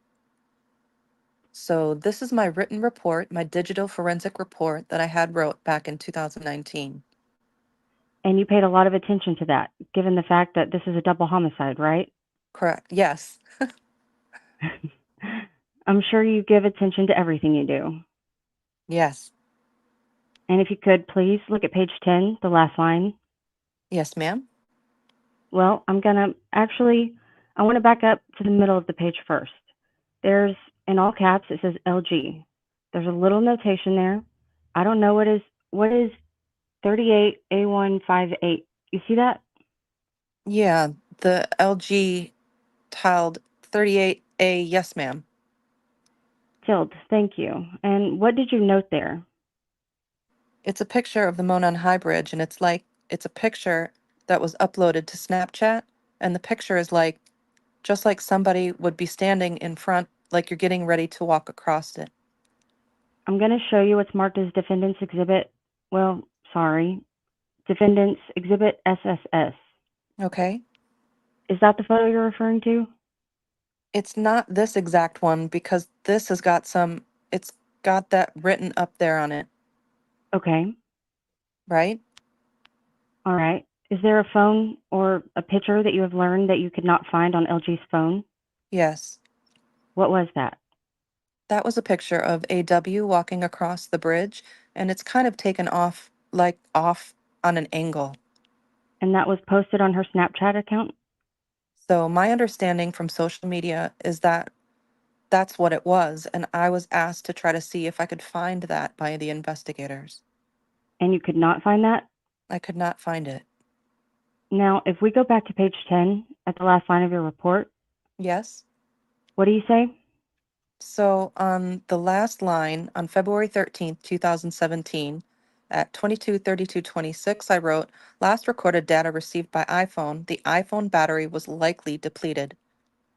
And what was the last data you mean was received?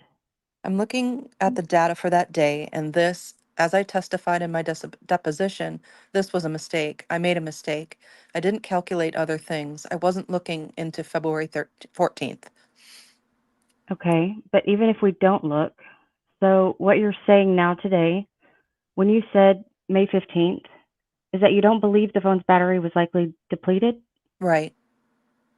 Okay, but did you also make a mistake when you said last recorded data received by iPhone? Yes, I did. Okay.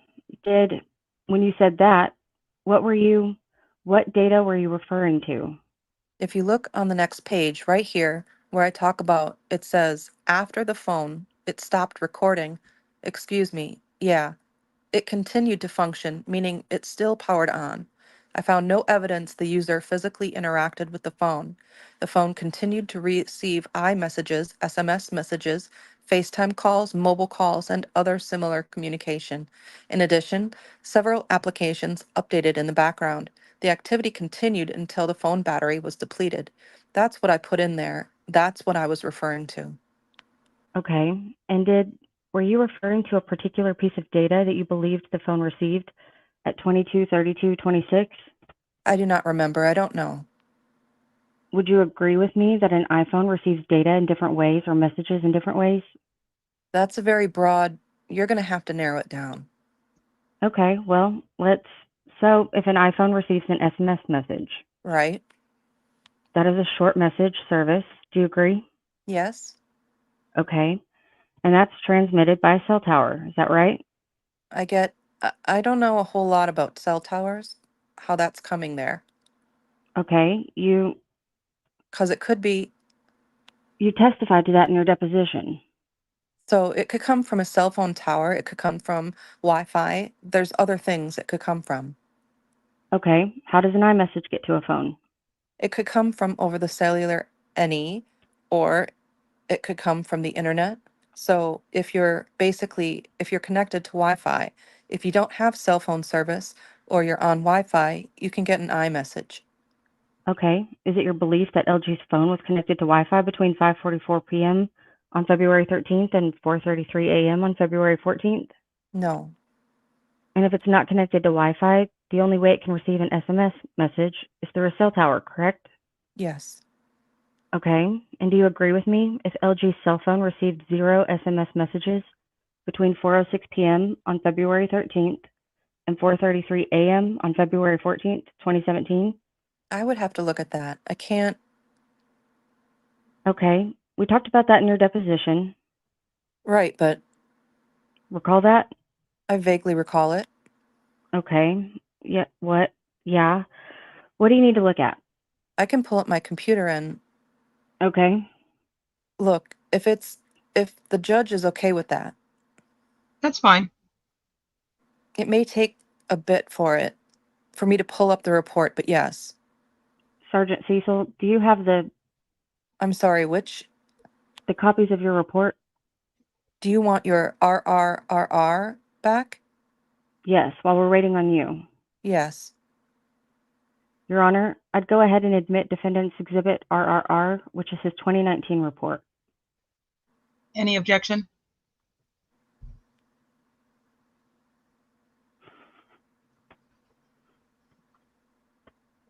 Any objection, Mr. McLeland?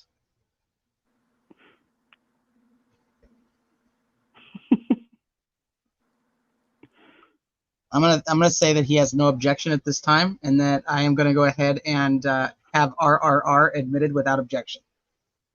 Thank you. Okay, ma'am, I have my computer up right now. And can you tell me how many SMS messages did the phone receive between 4:06 p.m. on February 13th and 4:33 a.m. on February 14th, 2017? So 4:33 and 4, I'm sorry? What was the first time? 4:06 p.m. 4:06 on the 13th. and 4:33? You said 4:06 and to 4:33? Yes. So there's nothing at 4:06, but at 4:33:31 from what Magnet is showing, there is an SMS message or 9 messages as it's referring to. And then it's the same one. There's 2 of the same ones here. There's another one at 4:33:36. There's one at 4:33:37, 4:33:38, 4:33:39, 4:33:40. There's multiple SMS messages at 4:33, but at different seconds throughout that minute. Sure. That's what you're asking? There's 15 of them, isn't there? Some of those may be duplicate because it'll show up as an iMessage and it may also show up as an SMS, so it may be the same person.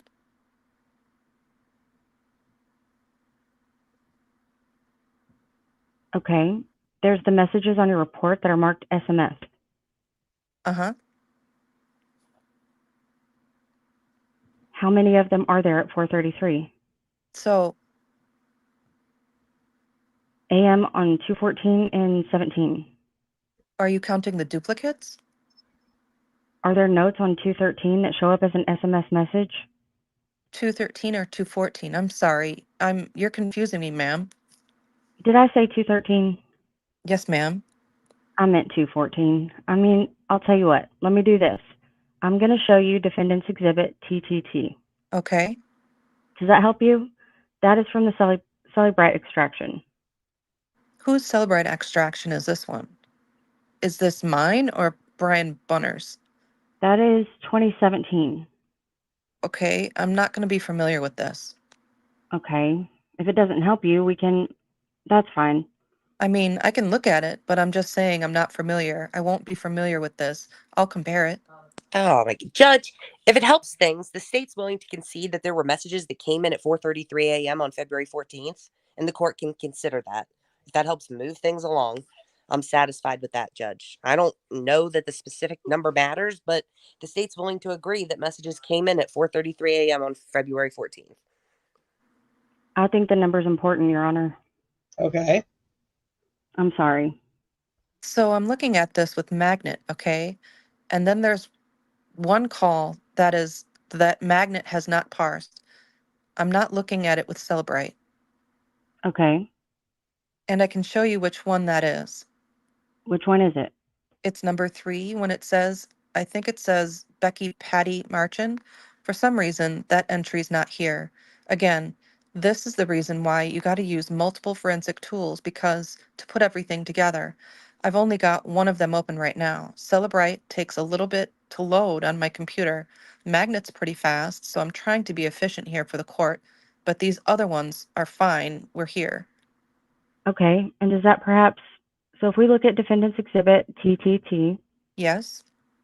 that shows 15 SMS messages on LG's phone, but you're saying you think that number 3 didn't go through for some reason, and in fact, that box is blank, and it says, what does it say there? Unknown? So what I'm saying is Celebrite may have parsed it, because again, you're going off something that I didn't do. But actually, when I'm looking at it with a completely different, separate tool, it's not showing it here. So I would have to pull up Celebrite and compare it and see if Celebrite parsed it. How about this? Can we agree, First Sergeant Cecil, that LG's phone received at least 14 SMS messages at 4:33 a.m. on 2/14/2017? Yes. Yes. Okay. And you agree with all of the 433 SMS messages at the top of the page, other than perhaps line number 3? What are you asking when I say I agree? You agree that LG's phone received all of the text messages that this document shows, other than on 2/14/2017, other than perhaps the one on line number 3? Yeah, number 3 I would have to do more analysis, but yeah, that's what the software is showing. Okay, thank you. Now, what was the last SMS message received by LG's cell phone on February 13th, 2017? From what Magnet is showing here is that on February 13th, 2017 at 22:48:22 or 10:48:22 p.m. was the last SMS message. Okay, would you agree with me that the Defendant's Exhibit TTT does not show that SMS message? It's only one page, so I mean, Those are would you agree with me, sir, that those are in chronological order? they're in reverse chronological order, but Okay, yes. all right. And if you look at TTT, what is the time of the last SMS message to the phone? Here it shows it's actually February 13th, 2017 at 4:47:33 p.m. Thank you. Move to admit Exhibit TTT. No objection. All right. Without objection, TTT is admitted. Thank you. So your data is even different than Brian Bunner's data from 2017, is that right? Yes, but I know why. Okay, why? Because Brian Bunner, after he did his exam several days later or weeks later, he connected to the network to do an iCloud dump of LG's phone, which would have automatically brought up some of this data here. This is the reason why this is here. Now you have different software that analyzes this data, right? Yes. Okay, and let's go back to the SMS messages. Those are timestamped by the phone as of the time they're received by the phone, correct? What Magnet and Celebrite are doing is they're pulling if you look right here, So that's not my question. it's pulling as It's how it's sent. Not my question. Okay. Okay? When an SMS message appears on a cell phone, it appears timestamped as of the time it's received by the cell phone, correct? No. I just had my phone in an airplane mode, and when I received a text message and it was sent, I received it. When I opened it up, it showed me when my daughter sent it to me. An SMS message? iMessage. Okay, those are different, right? Same thing. No. Okay. An iMessage is timestamped as of the time it's sent, correct? It goes through the Apple server, goes through the internet, and those are timestamped as of the time they're sent, correct? When they're sent from, if you're texting me and you're sending me a text, yes, when you're sending it to me. And I want to be clear because there are lots of different things that people talk about as text messages. So you got SMS messages Right? that you earlier testified are transmitted through the tower if LG's phone is not connected to Wi-Fi, correct? Right. Then you have iMessages, chats, Facebook. Those are all transmitted through a server, correct? They can come through the tower because you're on the internet.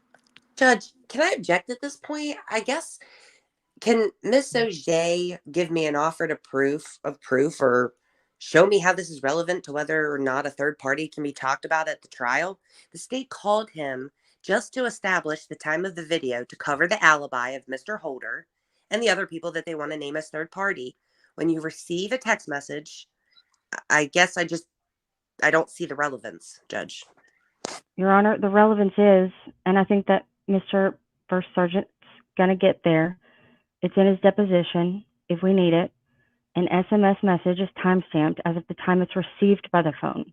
And an iMessage, a chat, is timestamped as the time it's sent by the other phone.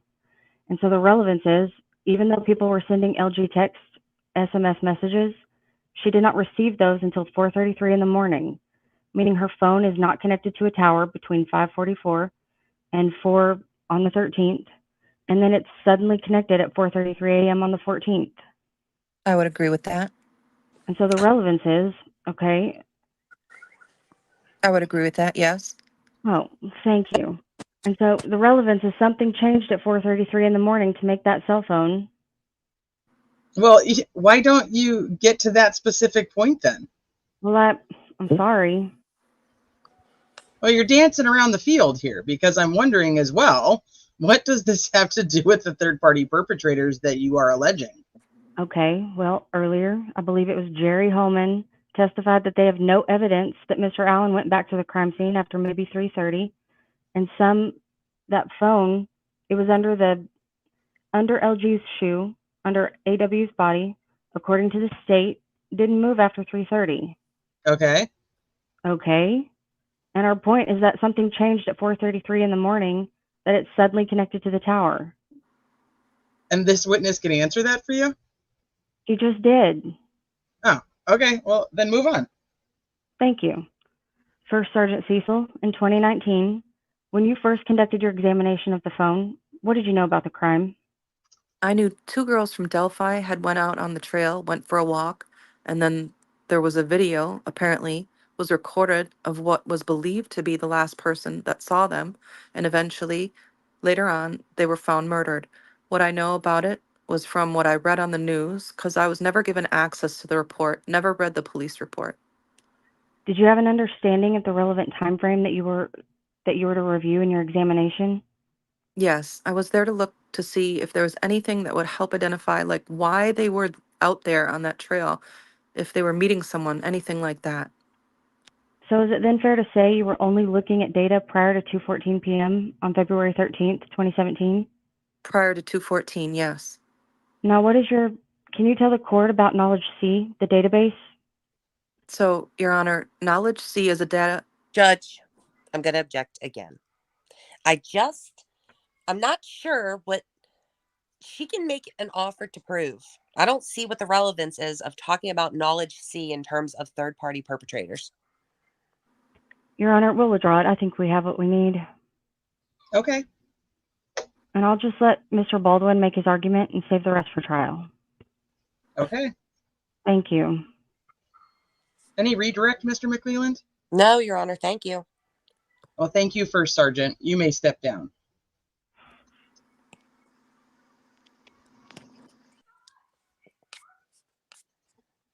Your Honor, we'll call Trooper Purdy, please.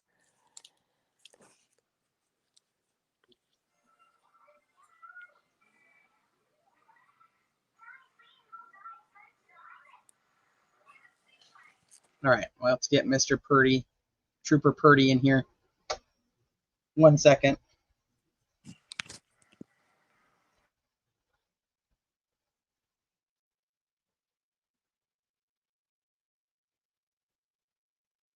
Trooper Purdy.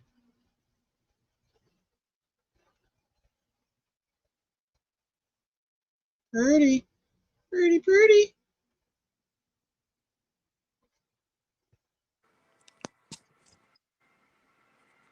I don't even remember who that was supposed to be. I do. They're here. They're just under the wrong thing.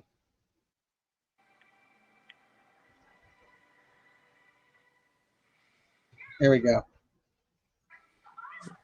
Mr. Roland Purdy, is that you? Yeah, I'm sorry. I had to closet my other personality for a minute. Well, would you state your name, please? Oh, yeah. I didn't know we were getting into it. Roland Richard Purdy. So it is Roland Dick Purdy? Yeah. Stop it. I didn't catch that yesterday. Okay. And how are you employed? I'm a detective with the Indiana State Police. And how long have you been with the Indiana State Police? 28 years. And what is your current role with the Indiana State Police today? Rich. I work organized crime and corruption unit. And you've testified about this case, I think, on Tuesday. Is that correct? Yes. So at some point in your career, you were involved with the investigation into the killing of Abby Williams and Liberty German. Is that right? Why are we now suddenly saying their whole names? I know, right? Weird. Yes, I was. And you testified on Tuesday that you looked into, one of the persons you looked into was Brad Holder. Yes. Is that correct? Okay. And I tried to find, Trooper, I'm going to show you what's been marked as Defendant's Exhibit SS. Do you recognize that? Yes. And you testified earlier, or you testified, I believe, on Tuesday, that you believe that was from, the impression was that was from Brad Holder's Facebook page. Yes. Did you actually look at Brad Holder's Facebook page? I would have seen the picture in the file, and I did look at Brad Holder's Facebook page, but I'm not sure if I don't remember if I saw it on Brad Holder's Facebook page, but I know. You don't recall if you saw that photo on Brad Holder's Facebook page? I don't recall if I saw it on his actual Facebook page. And I'm asking because Brad Holder denies posting that picture, even seeing that picture before. You understand that? Yes. And so at the time and through the investigation, this was in the Brad Holder file. You can't recollect today whether or not that was actually on Brad Holder's Facebook page? That's correct. I don't have any other questions, Judge. Okay, Mr. Baldwin or Mr. Rosie? That's me. So when I deposed you last August and I asked you when you were looking into Brad Holder for the period of time that you did you see that image? And that's the image we're talking about on his Facebook page. And your answer was? Yes. Yes. So now your mind has changed?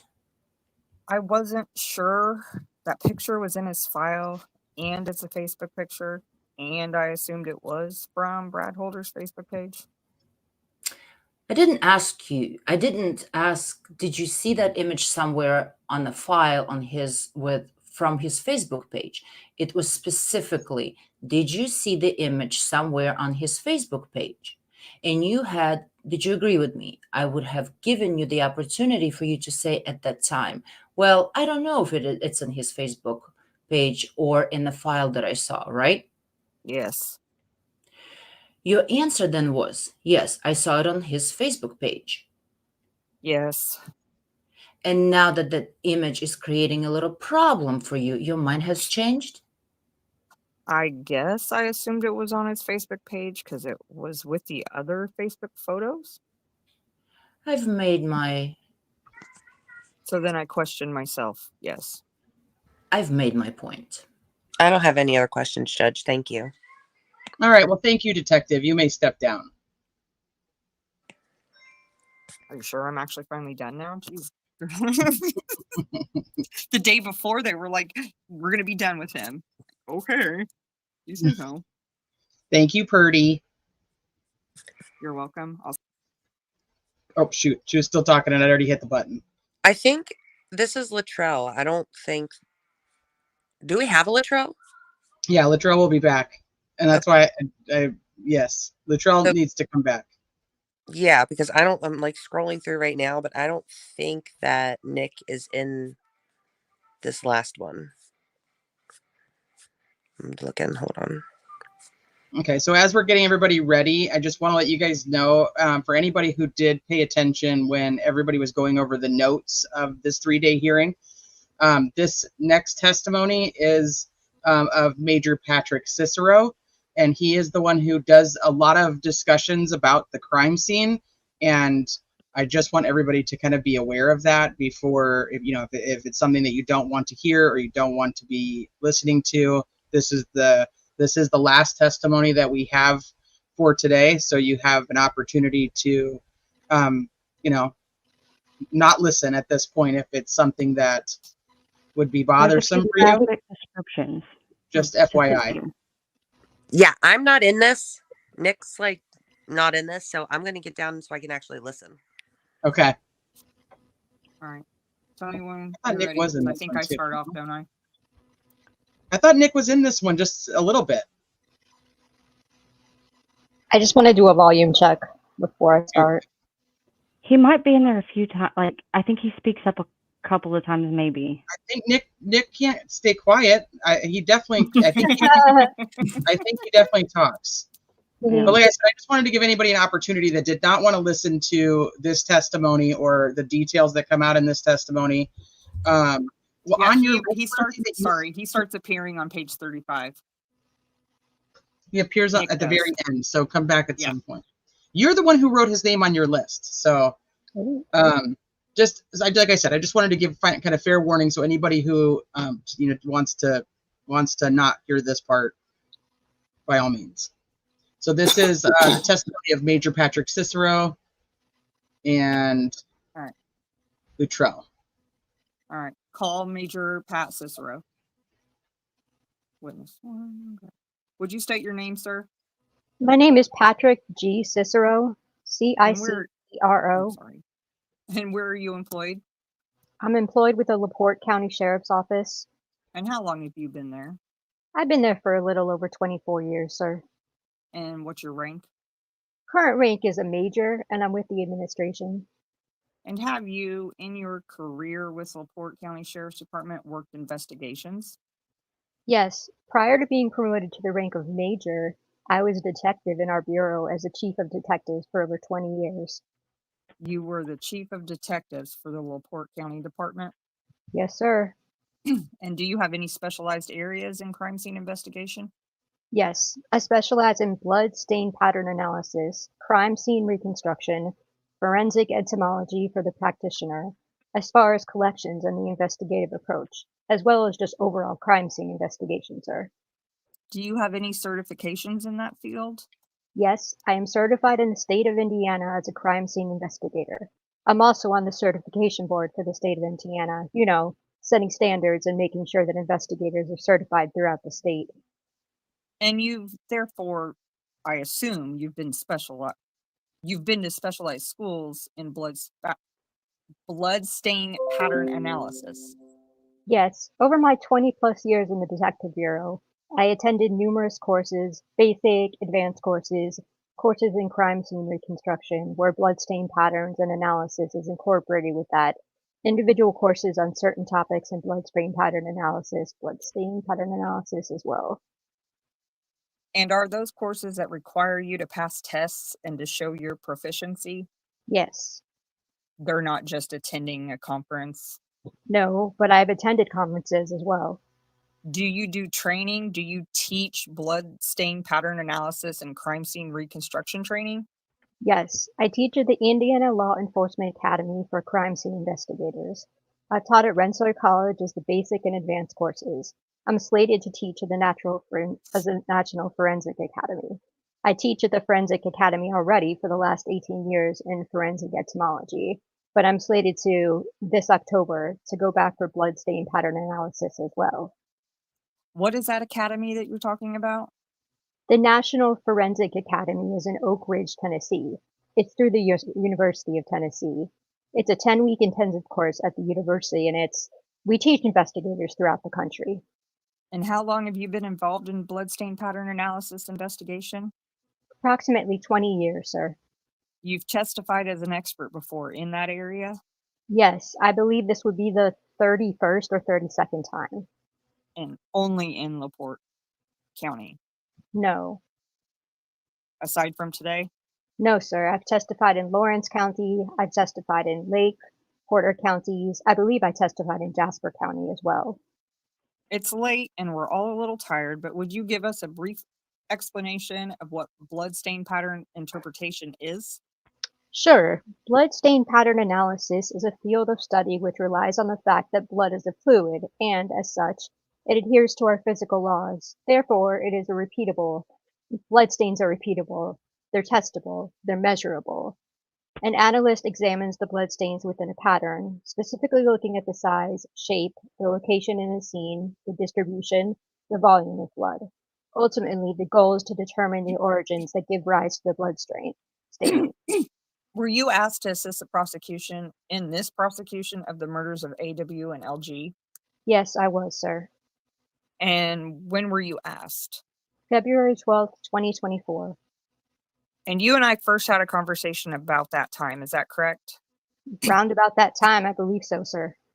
What materials did you examine to prepare to give an opinion and to provide analysis on bloodstain patterns in the crime scene?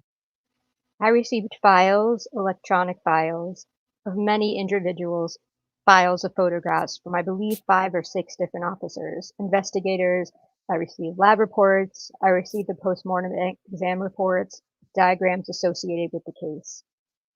Showing you 8 photographs. I'm going to ask if you recognize these and if these would be photographs that you relied upon in your examination. They're, for the record, it's exhibits 30 through 37. Yes, sir, I recognize these photographs.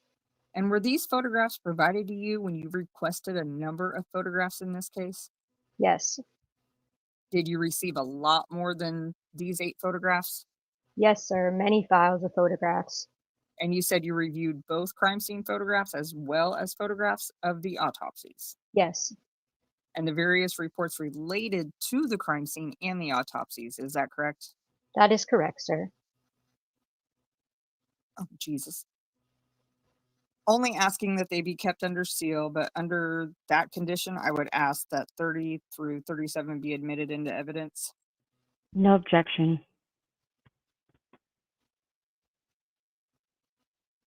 Court. Gull. All right, all right, all You right. and Nick are in the chambers. Without objection, 30 through 37 are admitted and will be marked as confidential and sealed. To assist the court. Okay.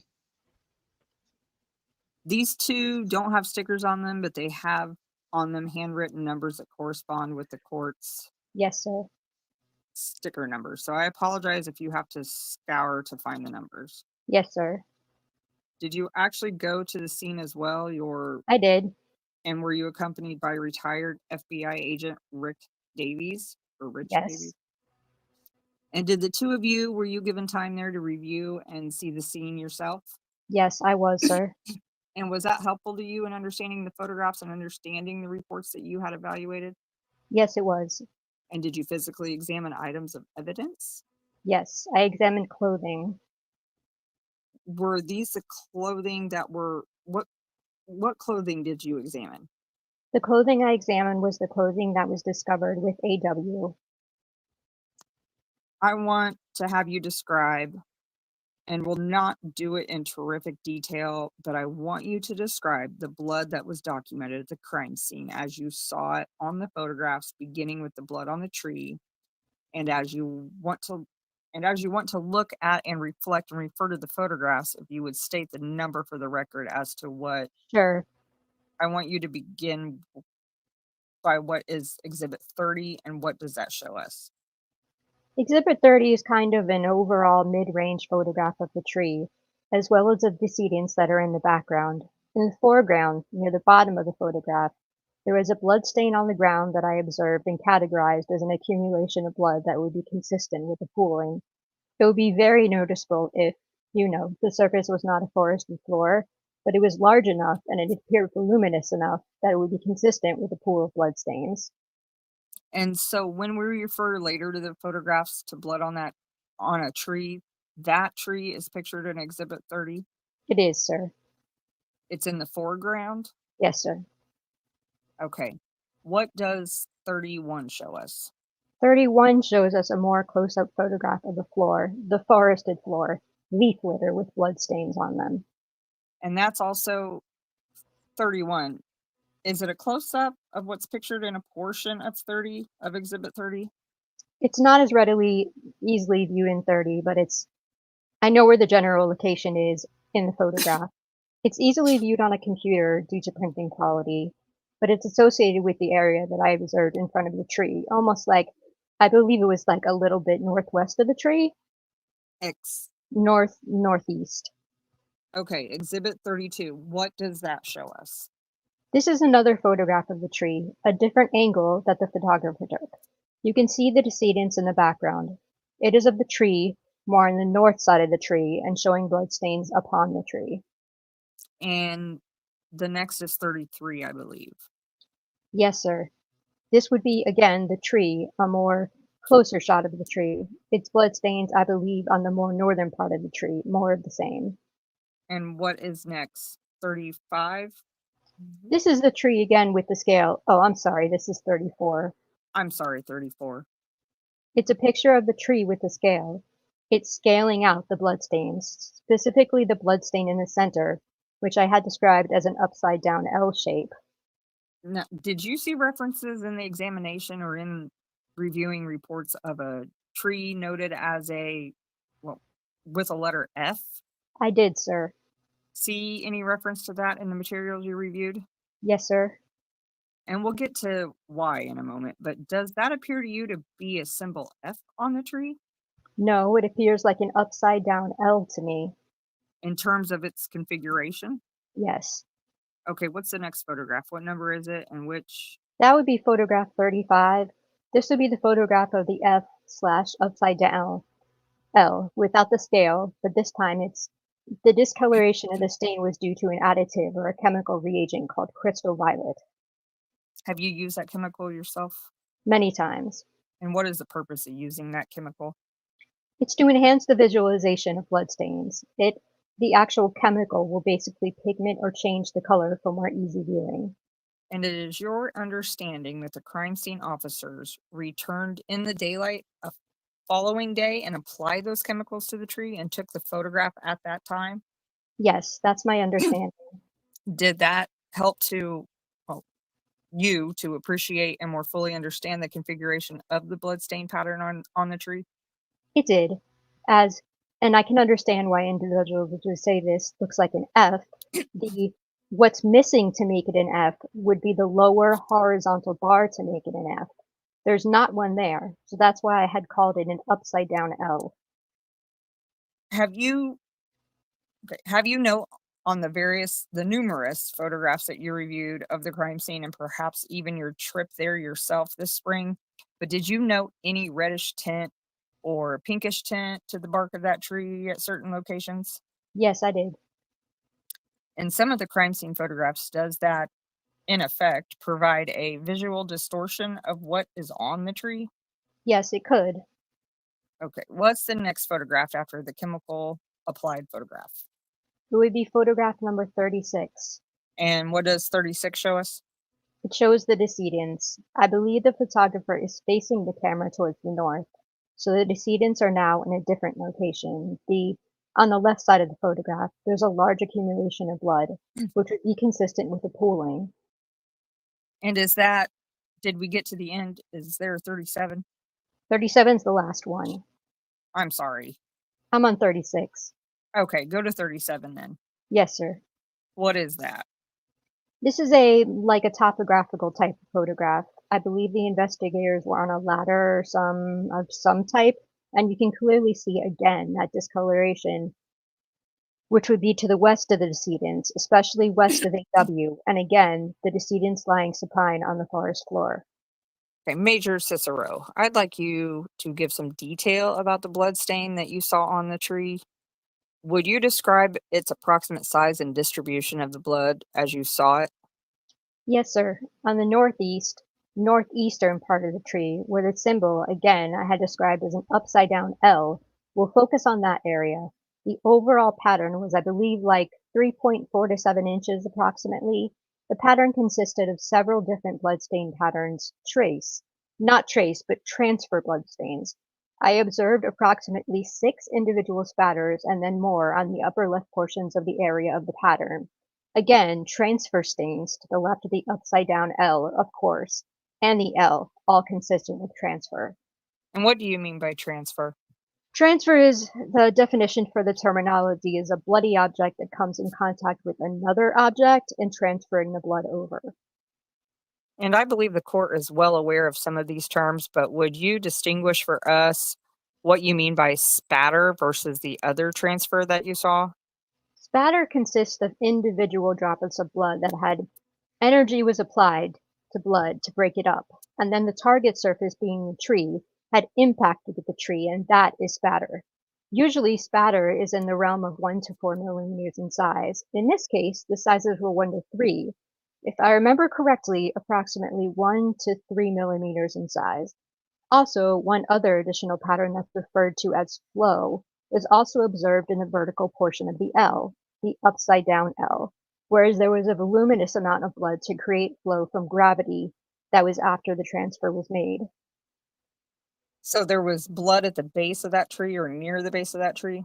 Yes. In my analysis, I defined or identified 3 areas of blood stains. Of course, I just described the one on the northeastern part of the tree, portion of the tree. One more north, or basically to the right, approximately 4 feet from the base of the tree, I observed more transfer stains. As a matter of fact, those transfer stains, a couple areas of the transfer stains were quite voluminous. You can see with the darker red, darker brown application when it dried. Directly below that, those stains was another series of transfer stains approximately 2 feet, a little more than 2 feet from the base of the tree as well. Was there a section on the ground a distance from the tree where there was a large pool of blood that was documented by photographs? Yes, the large pool or pooling accumulation of blood was more to the south of the tree, and I believe maybe a few feet to the west of AW's foot. Could you point to that area, the pooling, for the court and identify which photograph we're looking at? In Exhibit 36, the pooling, Your Honor, would be right here. In Exhibit 37, Your Honor, the pooling would be right here. And in between the blood at the base of or near the base of the tree and the pooling, was there also documented blood in between those 2 points? Yes, there was 2 other areas, according to the reports and the diagram, where there were 2 smaller areas when I say very small, I'd say just smaller than the large one observed in 36 and 37, that could be considered accumulation. It lacked drips or other descriptions that we use for blood. And when we look at the blood and provide with a definition, but these areas, again, were much smaller and depending upon the surface, the soil, and the leaf litter, if there was a tile floor, a smooth, non-porous, it would be large enough that it would be a smaller pooling. Now let's go to your analysis of the blood on the body of LG. Okay. Did you study those photographs and read the descriptions and reporting? But did you yourself study those photographs of her body? Yes, And you had dozens of photographs of that. I did, yes. Would you give just a brief overall description of let me approach it this way. Beginning at, you examined the lab reports that were submitted in this case as well, is that right? I did. Specifically DNA? Yes, sir. And what did you find in terms of the scene at the tree, the base of the tree? the smaller amount away from that base, and then the large pool. Whose blood was identified with those portions? All the blood, according to the DNA reports, originated from LG. LG. And the only blood identified as AW's blood was right there, either on her body or very adjacent to it. Yes. Would you describe for the court what you can discern about the movement of LG's body from the tree to where she was found? Yes. So observing the small accumulations, that would indicate that LG was mobile at the time the bloodshed occurred. Likewise, bloodstains consistent with the transfer was observed on the bottom of her foot, indicating that she was standing at some point. So all the blood on the tree, the blood left through the northeast of the tree, the areas, again smaller areas, 2 areas noted by the investigators, and the large pooling, all LG's blood. Likewise, the blood, LG's body was dragged through the larger accumulation, which was noted by the pictures. You can see blood from the accumulation to where her final location is, but also the transfers of blood to her, the back of her leg and her calf. In examining the photographs of the conditions of LG's body, are you convinced she was, at some point, dragged through, pulled through that pool of blood to the final resting point near the tree where she's photographed? Yes. And her left arm is upraised, Yes. and the position of the left arm, is that consistent with someone pulling her body from the area where the pooling was through the pool to the point next to the tree?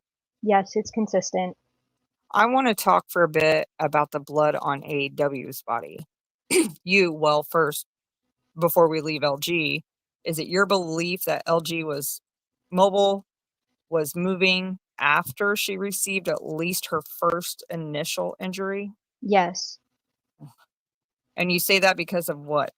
Again, the small accumulations of blood that were observed at different locations within the immediate scene would indicate that she is in those positions, bleeding, for it to get onto the ground and accumulate in that fashion.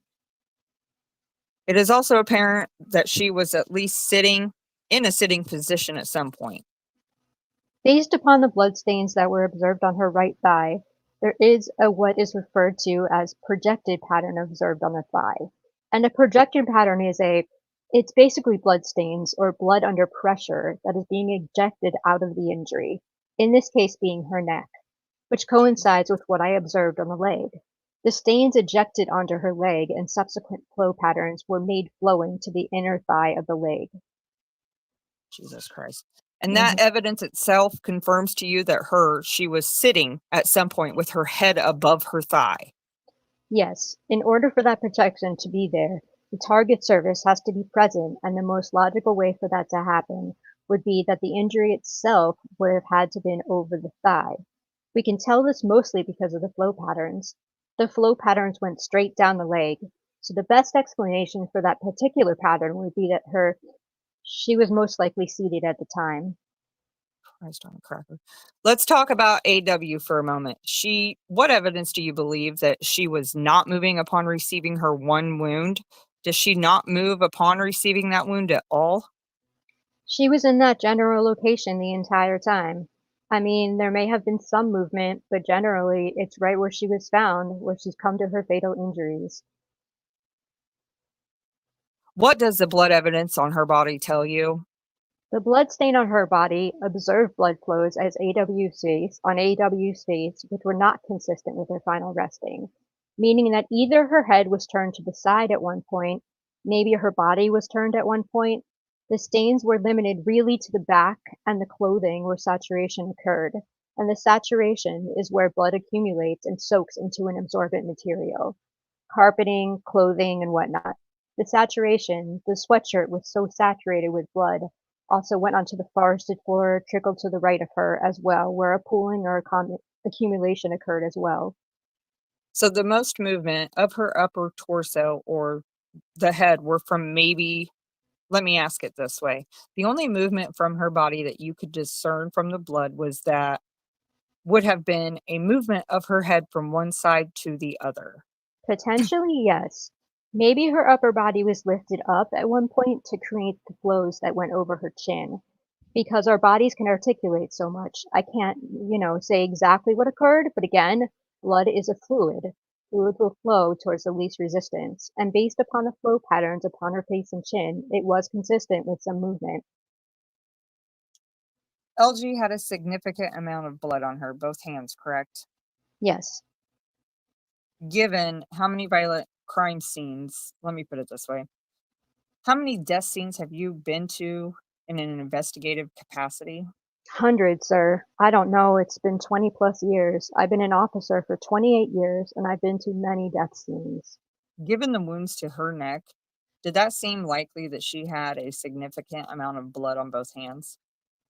Absolutely, especially the injuries and the internal portion being that both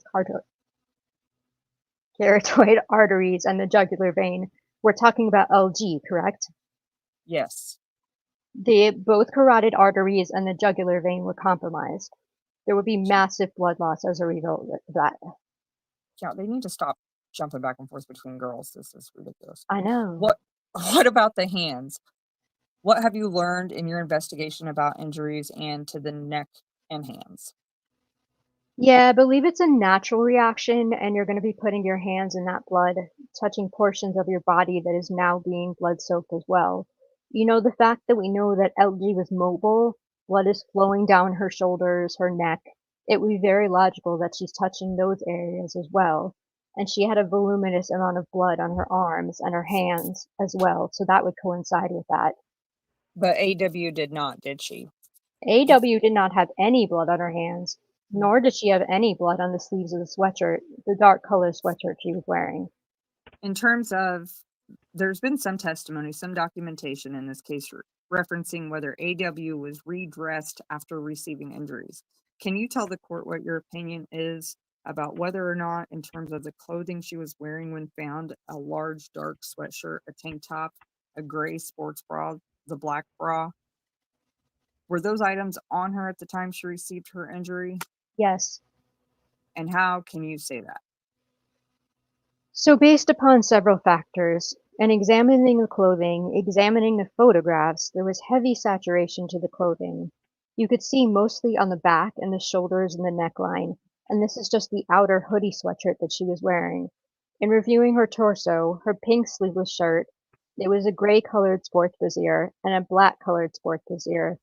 I'm sorry, just a regular brassiere. There was no blood located on any of these things other than the neckline or the shoulders. To the best explanation is that she's wearing it at the time. If she were dressed after the fact, we would expect to see a lot of blood transferred to the portions of the lower portions of the shirt, the sports brassiere, the brassiere, and especially her abdomen as she's being dressed. The sticks and limbs that were near or on the bodies, you saw the photographs showing those, correct? Yes. And did you, by visiting the scene and also examining photographs, observe any indication that a large limb near LG's body, and even the smaller sticks would assist in concealing those bodies from view? Yes. If someone were looking across the creek towards the direction where the girls were found, would those sticks and that large limb assist in concealing their bodies from someone looking in that direction? Objection, Your Honor. This is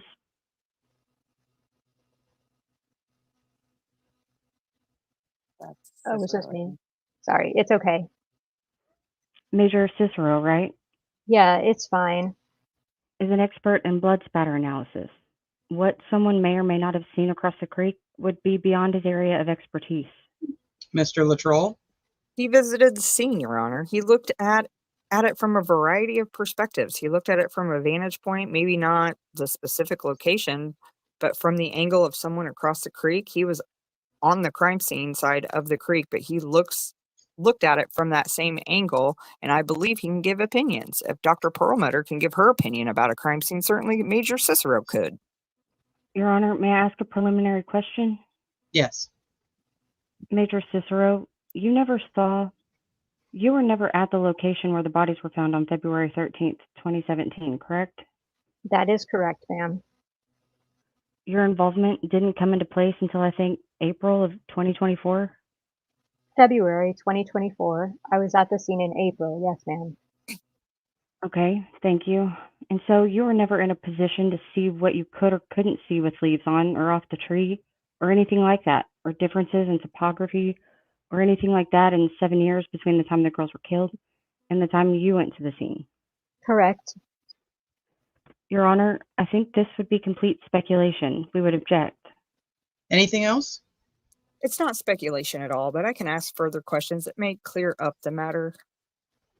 Please do. You observed dozens and dozens of photographs taken from various locations by the crime scene tech showing from various distances the scene as it existed before the bodies were moved. Is that right? That is correct.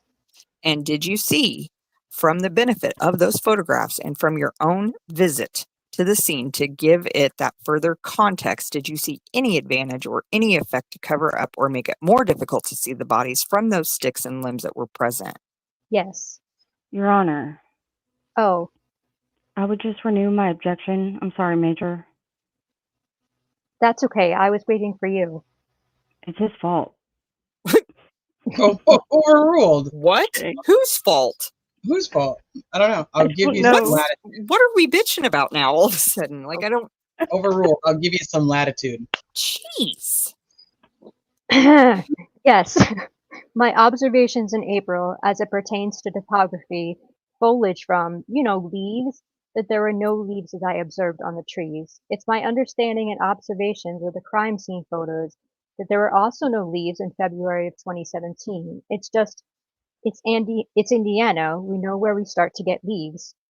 My view in April, and it would be logical to conclude that the views in February of 2017 and my views in April of 2024 would be similar in that I could clearly see across the river, or I'm sorry, the creek, to the other side of the bank. I could see the path. I could see the path in the forest going up the hill. So in comparison to the scenes, though the topography may have been different somewhat, and the vegetation and the tree bark would be different over 7 years, I can still see across, and yes, I believe that especially the large limb could have been utilized to conceal especially the light-colored skin of a person who is unclothed from across the bank. Major Cicero, did you take the photographs that you've shown, plus the dozen and dozens of other photographs, and the reporting by the crime scene investigators, the measurements they took? And I'm talking now specifically about the blood on the tree, and conduct an experiment yourself on testing a hypothesis about how the blood was applied to that tree? Yes. And this is what we'll wrap up with here. Would you describe for the court what the result of your experiment was? Yes, the results of my experiment. Your Honor, may I ask a preliminary question? Yes. Major Cicero, the experiment you conducted, I believe you drew some of your own blood. Yes. Okay, you probably didn't do it. I think one of your friends. Yes, we had a law enforcement phlebotomist draw my blood, so we used my blood for the experiment. And you put some in containers? We had numerous vacutainers that were, put into. And you put your blood in the vacutainers? Was there any kind of anticoagulant or anything in those containers? No, No, it was just your blood? it was just my blood. I made sure that there was no anticoagulant. Okay, and do you know how your blood compares to the blood of LG or AW? I do not. In terms of coagulation or type or anything like that? No, Do you take any medication, or did you, when at the time you were drawing your blood? I am on medications. Yes, ma'am. I'm trying to be I understand. polite. You understand where I'm going with this. I take supplements, and I do have medication for hypertension. For Hypertension. hypertension, okay. And do you know how your medication for the hypertension affects the coagulability? That's a terrible word but you know what I'm saying, right? Of your blood? It does not. Okay. I have no other questions. Thank you. Have you conducted experiments as a bloodstain pattern analysis expert in the past? Many. And have you used your own blood or the blood of a colleague in order to do those experiments? Primarily, we use animal blood in experiments. I had used my blood before.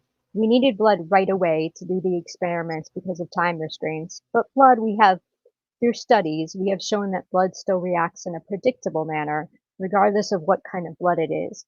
Blood has a certain viscosity, surface tension, cohesion, and again, it adheres to our physical laws. Whether it's my blood or the blood of another, it will adhere. It will do the same. It will react the same to energy and the forces applied to it. In your opinion, was the blood on that tree painted or applied deliberately in a fashion to create a pattern or symbol? Or was it a blood pattern transfer onto that tree in a non-deliberate, non-painting fashion? Based upon my observations and the results of the experiment, the best explanation for the pattern on the tree was a result of a transfer stain, not from painting. And what type of transfer stain and what type of action with what type of object did you find was the best explanation? From our experiments, and I'll briefly explain the experiments, we used many different parts of a hand from a test subject, applied different pressure, applied different amounts of the volume of blood that was placed upon the hand of the test subject. We have found that in comparison to the stain observed on the tree, that the test subject's hand would be palm facing the substrate or the tree with the pinky finger in an upward position, and this area of the hand created a stain that was very consistent with what we observed on the tree at the crime scene. You're pointing to the edge, not the edge of palm, not the heel of the hand, but the edge of palm, and you're using your left hand. Is that correct? Jesus. We use the left hand. And in a horizontal fashion? Yes, but it would be this, not the edge of the palm. It would be more of the meaty area of the palm, which left a similar result. And how tall was the test subject that you used? She was 5 feet 4 inches, similar to the decedent. Similar to LG's height. You did that intentionally? Yes. And did you try painting blood on the tree? Yes, I did. Would you describe that briefly for us? We tried painting with fingers and a stick. Obviously, we don't know if painting was a possibility that what was utilized to paint, but a logical conclusion is fingers or a stick. It is possible to paint such an upside down L. We found it very difficult because it lacked the volume each and every time that we would try to reapply. It would wipe off on our fingers, so you'd have to reapply several times in order to get the full pattern if this was painted. A person trying to paint that blood on the tree would have to keep going back to the source of the blood. Yes, some source, yes. And did you observe any sign, any shape of a finger when you tried using a finger that was discernible to you as you looked at it? As it relates to the painting, when we would use a finger or 2 fingers, we could see the very edges of the fingers, the roundness of it each and every time. As it pertains to a finger, going back to the tree, I believe that's where you're referring to. Yes. And it should be noted approximately an inch or inch and a half, if I remember correctly. I don't have any notes with me. To the right of the upside down L again was another transfer stain that appeared to be a pattern. Either using the photograph with the chemical applied or another photograph, would you point to the judge Yes. what you're talking about? Your Honor, in States Exhibit 34 and 35, the area that I'm referring to is to the right. Is it okay if I see what his Yes. Oh, I'm sorry, ma'am. judge? Is it okay if I just Okay. So here's the upside down L, ma'am, sir, and this is the stain that I'm referring to right here, ma'am. And that's 34. In 35, ma'am, I'm referring to the stain that's here that was utilized, the stain that was crystal violet was applied to. So in that stain, we did testing as well for that particular stain, and we used digits. We found that the portion of the thumb created a stain that was similar to what we observed in the photographs of what the investigators observed in February of 2017. So the thumb made the most accurate duplication of that stain on the tree that you were talking about. That's just an inch or so from this L. Yes, and it was more of kind of the edge of the thumb, the meaty part of the thumb and the edge, not direct straight on. And we replicated this several times, and it may not have been the exact size or volume that was hard to replicate or pressure, but the shape of itself was very consistent with a certain portion of the test subject's thumb. Would this have been consistent, the blood stain that you see in the photographs on the tree after examining those photographs and then conducting your experiments? Was that stain that you observed on the tree consistent with LG's hand and her thumb hitting that portion of the tree while covered in blood? Yes. Objection, Your Honor. Speculation in that it could have been anyone's hand.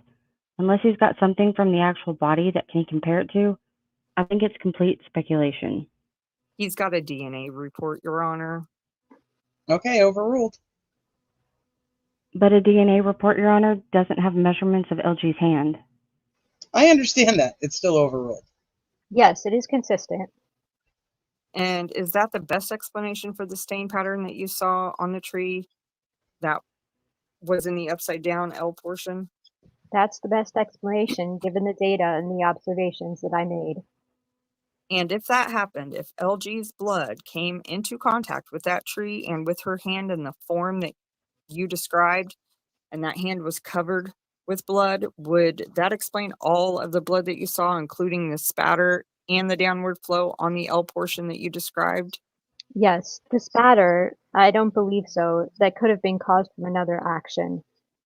What I would expect to see with the spatter, if a hand that was contained a voluminous amount of blood struck the or made contact, we may see what's referred to as sensation cast off. We didn't see that.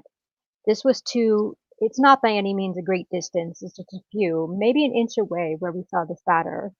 We would expect to see maybe some directionality. However, blood stains, especially spatter, is direct. There's a direct correlation between the substrate surface. About to read. The surface on this tree was furrowed, very rough, cratered, layered. This spatter may have been the result of another action that occurred maybe simultaneously or shortly prior to the contact. Again, it's just a very small area. We're talking about a surface area that's curvature of a tree. There could have been spatter out there in the forest that was not located, because it's hard to see blood, especially on a forest floor. You see small stains. Thank you. I have no further questions. Miss Auger. So we know somehow there's a pool of blood near a tree, a large pool, right? Near a tree? Yes. No. No. There was a smaller accumulation near the tree. Oh. Which pool are we referring to, ma'am? I'm sorry. Well, there are several large pools of LG's blood, correct? There's 3 smaller ones, accumulations, and there was one very large one. Okay, one very large one. Now, LG's neck had several cuts, correct? I believe there was 3. And would you agree with me, Major Cicero, that the individual cutting LG's neck, their hand could also be covered in blood? It's very possible, yes. And probably likely? Depends on his actions. It's very possible that what he does and how she faces the assailant, what her actions are, her movement moving away from him, the initial cut, if you will, I'm not sure which injury did that. So there's a lot of factors to automatically say if I'm going to agree with you or not. Okay, now you said his hand. Why do you say his hand? Mistake, Okay, thank you. a hand. All right. Now you know that someone had blood on their hand and it was transferred to the tree Yes, ma'am. in a pattern? Yes, ma'am. Okay, and one of the patterns is an upside down L, correct? Yes. Now, did you do any analysis of any other individual's hands? I don't understand, ma'am. Anyone else? Well, you picked an individual who was 5'4", correct? Yes, yes, ma'am. And that's because LG was 5'4"? Yes, ma'am. Do you know how your subject's hand compared to that of LG's hand? I don't, ma'am, no. So you have no idea how similar at all those two hands might be? When you say similar, what characteristics are you referring to? In size? Correct, correct. And then you didn't, for instance, have any idea about the size of Let's say Brad Holder's hand. I'm not sure who that is, ma'am. Okay, so you were just limited to your test individual, is that correct? Yes, this experiment was merely a way to show that there's an alternate explanation other than painting. Okay, but if I want to make a pattern of an upside down L, I can recreate that with my hand, right? Yes, I can dip it in blood, or if my hand already has blood on it, and put it on a tree, yes, and you have no idea how that blood was transferred to the tree other than that LG's blood was transferred to the tree? yes. No, sir, if I could, you talked about LG, and I'm looking at page 5. It's kind of at the end of the first paragraph of your report. Okay, And you said bloodstain evidence would indicate LG would have been stationary for some time at the location of a large pooling believed to be placard 3. Is that yes, ma'am. That's the large accumulation pooling, yes. okay? Can you show me what I've looked and I can't find the placards? Can you show me on one of these exhibits where that pool is? Can you point that out? Sure, ma'am. I'm going to point it out to States Exhibit 36 Okay, hold on. Let me get there. I see what you're saying. and States Exhibit 37 right here. Of course. It's the last one I look at. Sure, Thank you. And you said her body was stationary for some time, and then it was later moved to the vicinity of pooling to her final location where she was discovered. yes, Now, when you say later moved, that implies to me that someone else moved her. yes, She didn't move herself. no, And in your experience, sir, have you ever had the occasion to move a dead body? yes. How would you compare moving a dead body to someone who's alive? Is it more difficult? I think it all depends if the person's. I believe it'd probably be the same if the person is alive, is limp, and I'm supposed to move them. Are they fighting? I don't know. And how far do you think LG's body was moved? Well, whatever the distance was from that pooling area to her final location, whatever that may be, perhaps it was 7, 8 feet. I'm just looking at it. I don't know a context. I don't have the scale in there. The And I'm going to show, I didn't mark. I don't know which exhibit this is. Do you have that exhibit? 37. 37. Okay. Can you draw in there where the track of LG's body went? I cannot with these photographs. It's too difficult. We'd have to have different photographs. Have you seen any photographs Oh, I've seen all of them. that show the exact path that her body took? From the pooling to the tree. Yes. It You can actually look in the photographs, and I believe it's 36, and see the blood trail as it moves around. So it appears to me that it's a direct path from here. Most likely her head would have been in the vicinity, head and neck would have been in the vicinity of a large pooling.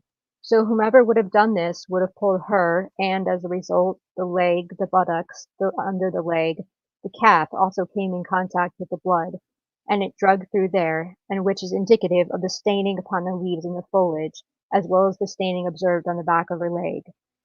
You also said that several of the flow patterns observed on LG's face were not consistent with her final positioning.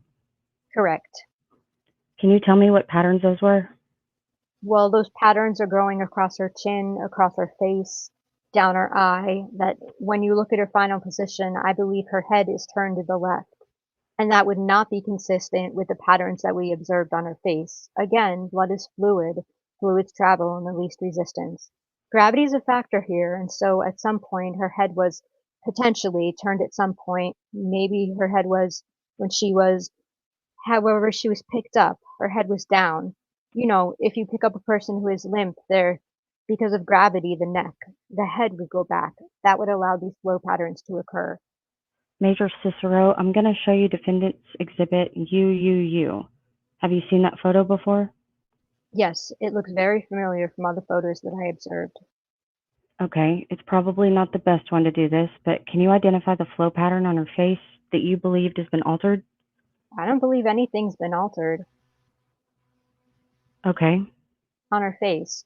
On her body, there was alterations, but the flow patterns aren't consistent with her positioning. okay, I see what you're saying. Yeah. Okay, and so at some point, her head was positioned differently with respect to the rest of her body?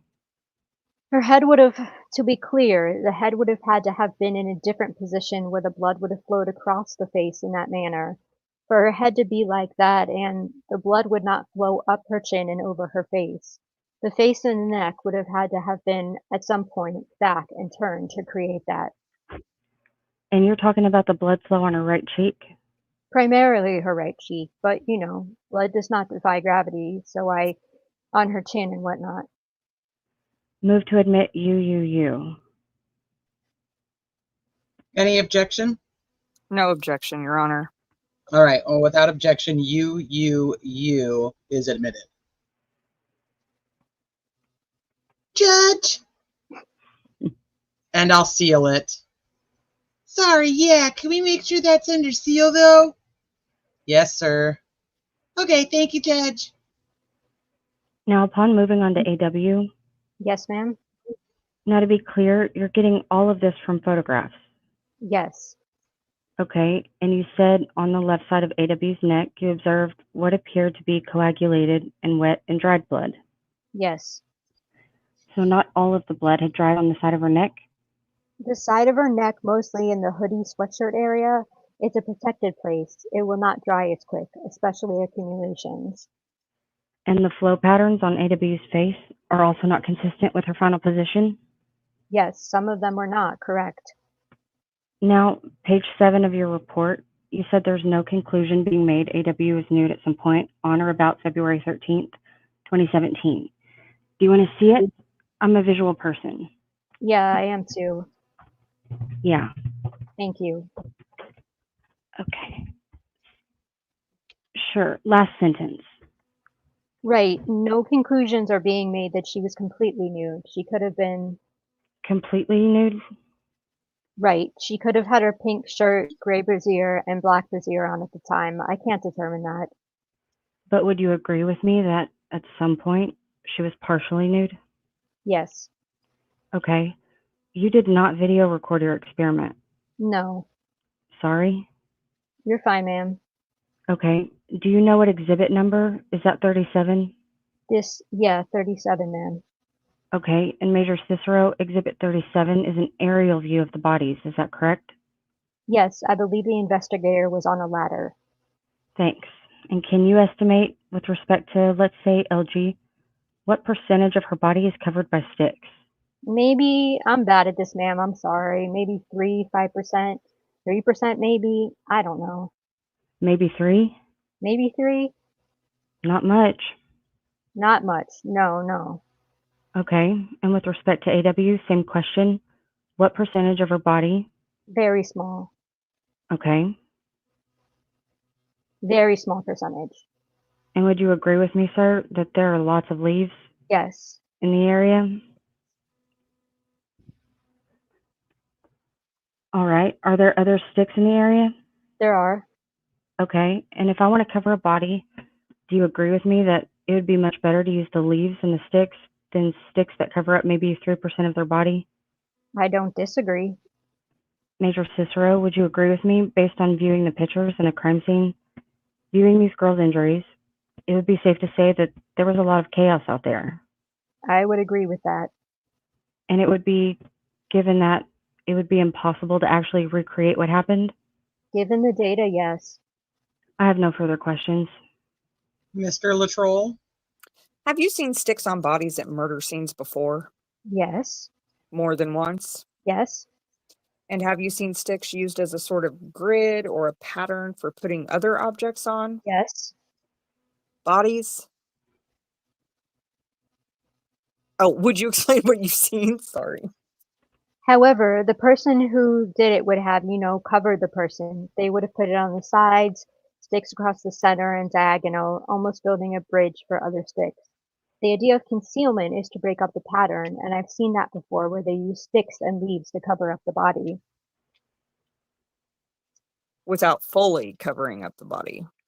Yeah, to try to fully cover up the body, and it never. Obviously, the bodies were found. They didn't do a good job. Nothing further. Miss Auger? Have you seen bodies that were buried? Yes, I work at the University of Tennessee in training. I bury bodies all the time and dig them up. It's part of the training. It's the entomology and forensic anthropology. And the other bodies that you've seen that had sticks and leaves, were they more covered or more concealed than the bodies of LG and AW? The ones that, in my real life cases, yes, they had more sticks on them. Why there were not more sticks on this, I don't know. Okay, thank you. All right. Well, thank you, Major. You may step down. Thanks. That one was a lot. That was a Okay. lot. Yeah, I was like, okay.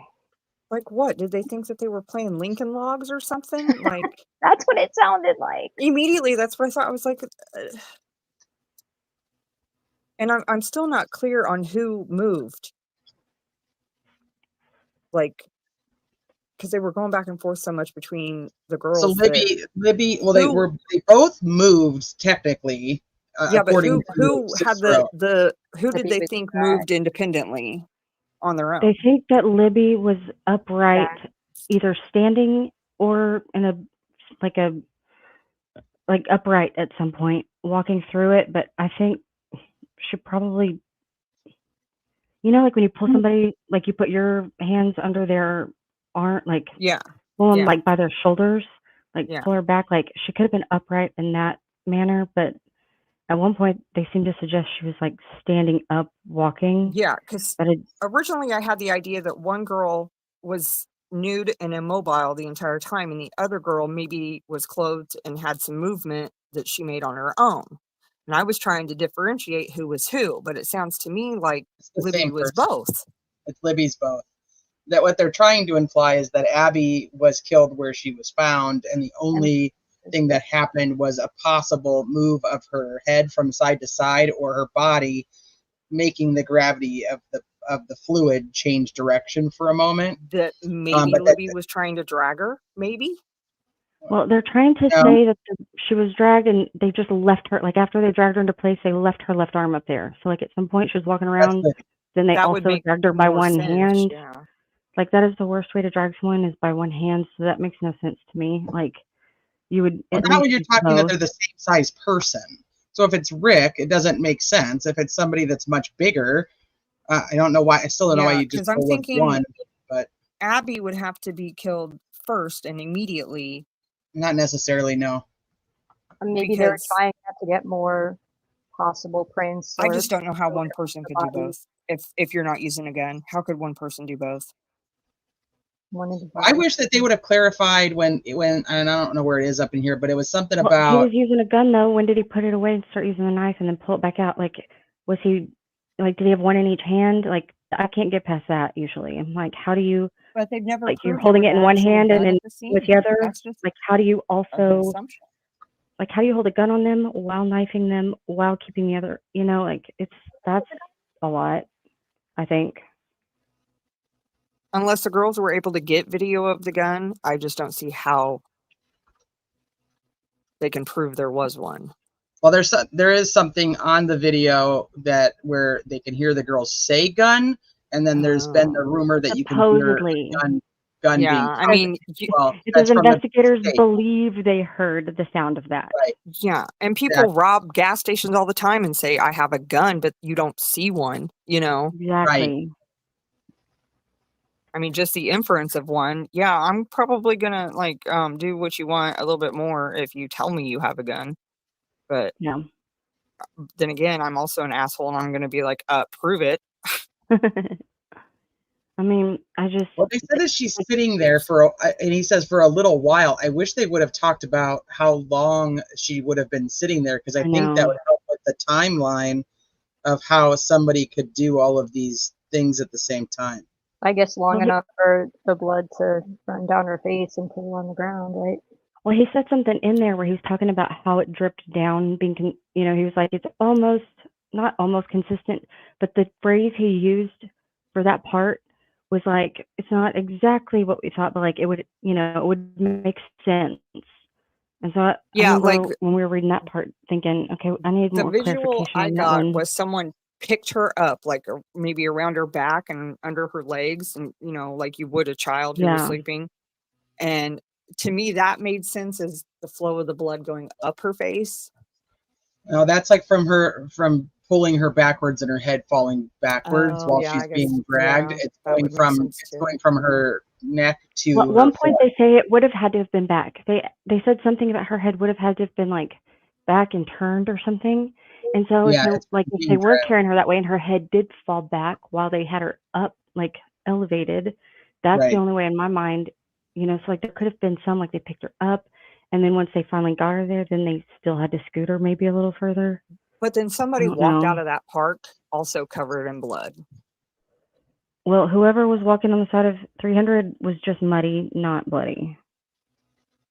Yeah, So well, like and maybe that was here's the not the thing, guy everybody leaving knows here. that's the person that has to do with anything. So But according, And I know that. another comment I wanted to make about the two sketches, they were given by two people in very different age groups. When you're younger, you're going to look at an older person as looking older than probably what they are. let me just When tell you're an you older that person Becky looking at Blair a is person who's entitled. younger than you, you're going to visualize them as being a younger person. Yeah, but you're But not gonna get there's age difference is not gonna make you see poofy hair if somebody has a shaved, like keeps their hair shaved. Like that's the kind Yeah. of stuff I'm more like, okay, this Becky dude. Blair's not like super old, so I just want to make sure that everybody Well, I knows mean, that. I'm just saying Yeah. that compared to like I a know, but yeah, younger teenager. Because remember back when we were like 12, 13 years old and people in yeah, their when you're in 40s were school, like ancient looking people, and now they're well, no, not.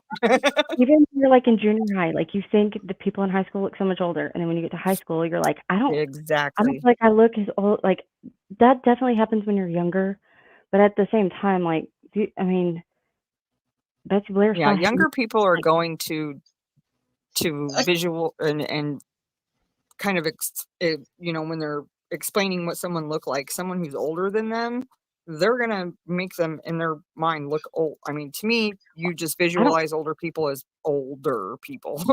But he like sped walk past them. Like they didn't actually get a look at him. Yeah. They saw like they have a faint memory of a man who just like whisked right by them because he was supposedly walking somewhere with And purpose. I fully They didn't see believe his that. face, and like I don't know Yeah, that how much of a look they actually got at him to I tell fully his believe age that at the all. first sketch is probably someone describing Rick. I really do think it is. But definitely, and that was that was from someone who just crossed him on the path. No, the person who did that sketch was the one just driving by at 4:00. She didn't really see him either. Like she did And that. it was always said at the beginning that she saw a Maxwell. I'll just put that out there. Her and Yeah. Tara What? saw a Maxwell. She did. They said it was that's the only reason they were able to get a search warrant for the Maxwell home was because it was more than one person said it was Logan Maxwell because they knew him Oh. and recognized him. But they never clarified, like we obviously know neither of the Maxwells were involved. I always try to say that when I say this to make sure Right. that's very clear. I I just don't know how definitely am anybody not with a trying to straight face insinuate could otherwise. Well, they didn't I don't know how clarify anybody after with the a search how they cleared him. Like, did they clear him because they didn't find anything or because they found out that wasn't him? Because those are two very different things. And one makes all of this even worse than it is. And the other is not like it's at least something we can take off of the lingering questions. I don't know. I don't know how anybody with a straight face could say that sketch 1 and sketch 2 are the same person. Well, I would like to Holman go does back it all and the find time. I want to go back to find all of Holman's interviews and see what he actually says. See if he ever actually addresses that publicly ever. So Hansy Bay has a question though. Didn't they initially sketch OBG with the bottom of his face covered in scarf? No. Yes. Doug Rice added one with a scarf, and I don't have my Prezi up, but the girl witnesses, so like Riley, she gave there's one sketch that's Riley's, and hers has a scarf on the bottom of his face. And so Doug Rice added that to the old BG sketch and said that this is what she's saying that he looked like was this one. I don't know if that makes sense. Does that make sense to It everybody? makes sense because it made that sketch look like somebody like I want to think it was Brad or maybe it was, but to me Brad and Rick have a lot of similarities in their face. They do, but I mean, I think that the one thing that they can, if they could go back and prove that Brad Holder was actually at work during the time he was on his time card, we know Bridge Guy is not him. But to me, I mean, he looks like a lot of different people that we've looked at over the years. And now that we have these, third party that aren't coming into trial people, I mean, if you guys look up Rod Abrams, he looks very similar to Rod Abrams too. And the you know how nose many is actually people closer to can the other one. completely, go into work, clock in and leave? I mean, I just don't see how without some sort of actual evidence, video, photo, whatever, of him actually being at work at those times, how a time card could be a reason to cross him off the list. Well, I want to know how if we're going to use his time card to clear him, why are we not using Brad Heath's time card? That throws quite a problem for the state's timeline. Like, he saw a different car in a different spot. Like, the car he saw parked at the CPS building at 20, I think his was 207. He said it was the same car that was parked there at 8:45 there that morning. Yep. Like, that car was still there. So if we're going to use Brad Holder's time card from work as a decisive thing in this investigation, then why are we not using Brad Heath? Well, we don't know what they used, right? Well, I don't think. I mean, apparently his friend, the Pulaski sheriff's deputy, is friends with him, and he didn't even go check that alibi until April. And Holder had already gotten a new phone and a new truck by then. He had gotten rid of his old car and his old phone. Yeah, and there was no footage there by then. How are we letting the confessions that apparently Rick Allen made, but we're not letting in Elvis Field's confession to his sister? Or Ron Logan's. Because Holman was never going to be able to arrest Elvis because they dropped that ball for a year. Like, Mary Jacobs came in like February, March of 2017, and they ignored her. So when she had to go get some actual adults to come in and take her statement, Holman was in that first interview. There's no way he was going to walk out of that interview and be like, oh yeah, this guy we ignored for the last year, this is legit. He could not have left that interview saying anything other than, no, there's no way these people were involved. I also somewhere I saw a connection between, I want to think it was Holman and Holder and some sort of, I don't want to, maybe it was Masons or something, but they're like some sort of maybe either a Masons group or Elks Lodge, something that they were both members of the same one. I think that's Holder and McLeland. I don't think they were. That's what it was. They're not at the same lodge. There was like one event that both of them were at. I don't think they actually attended McLeland got his master Masons at the same lodge that Brad Holder was a member of. Okay, and when you're Masons, that's a pretty big deal for them. Like it's. Hold on, one at a time. I can't understand. Don't betray. Now nobody go. No, after you, I insist. Ajay, go ahead. Oh, I was just agreeing. She was saying it's like it's not insignificant. I definitely am not one of those, like some people, the overwhelming majority of Masons are there for like networking, philanthropy. Like, there are normal people who join that and they're not gonna go to bat for someone they think actually hurts.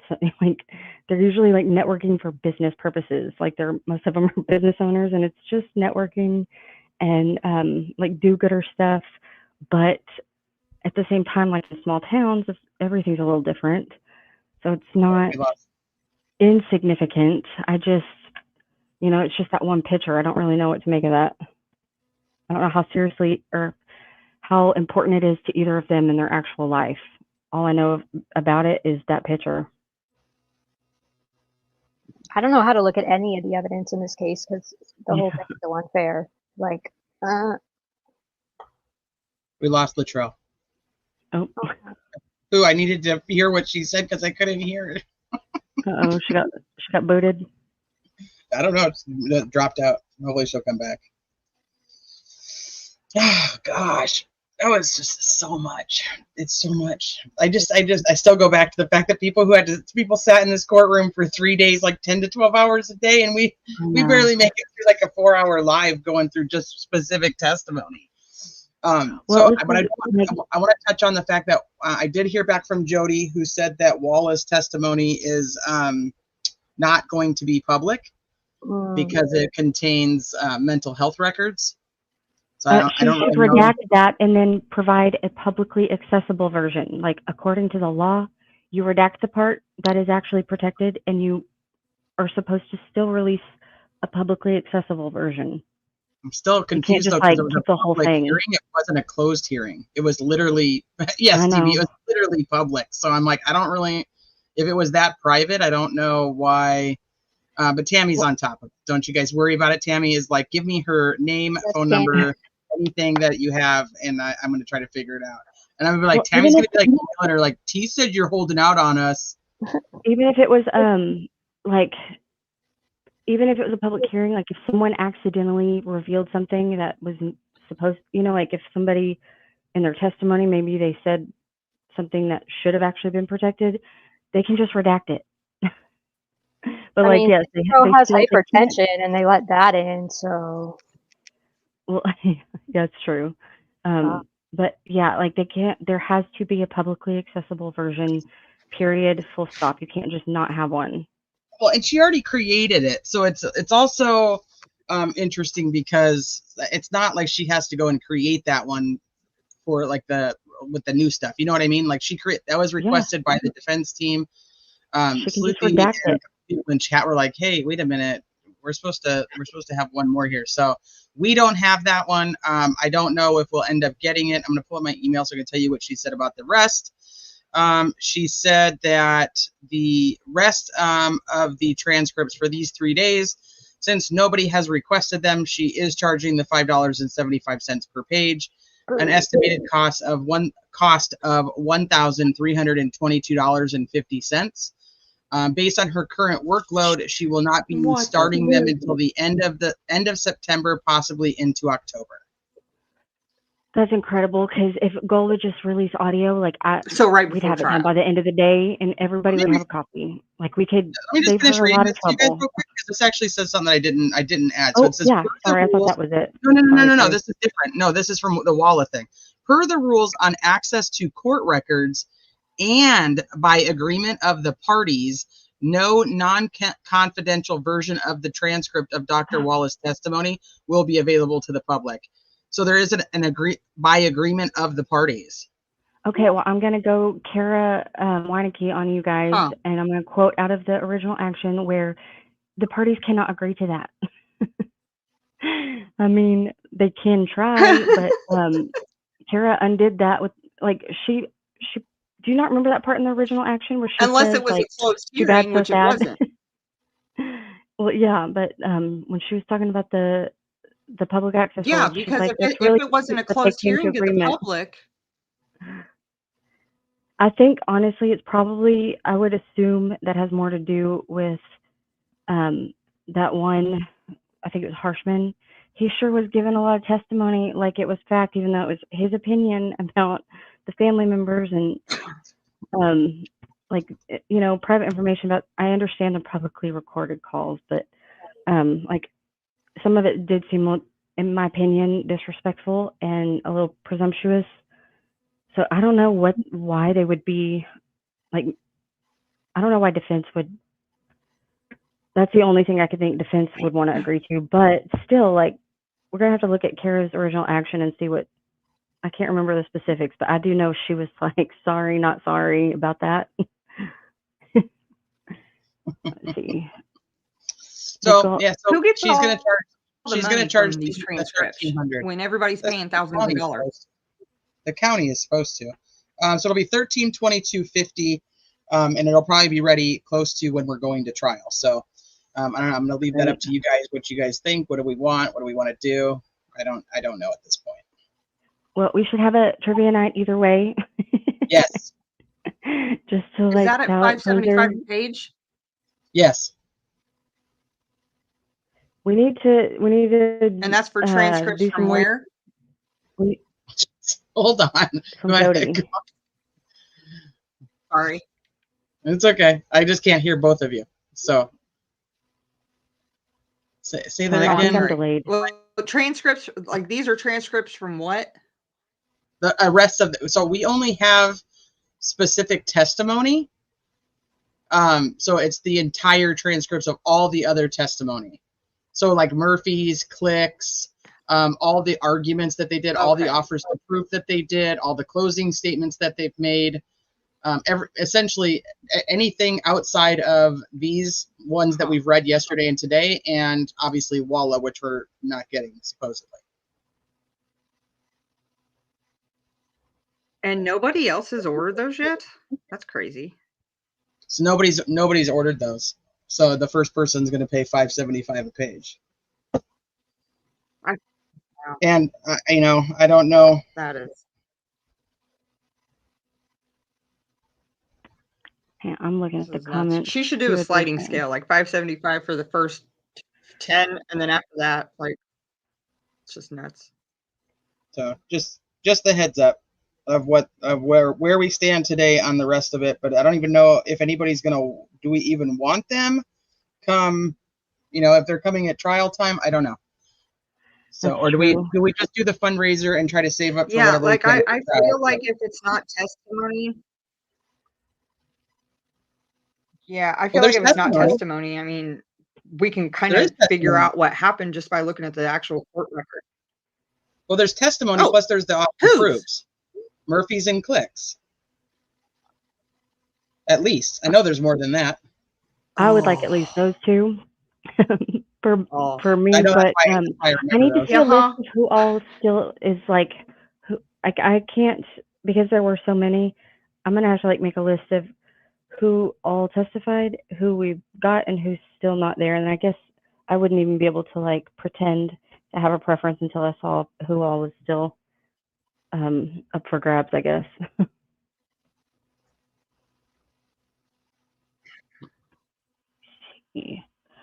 I think Tammy, oh, I keep auto scrolling. I think Tammy said she did email Goal, or Jody, I mean.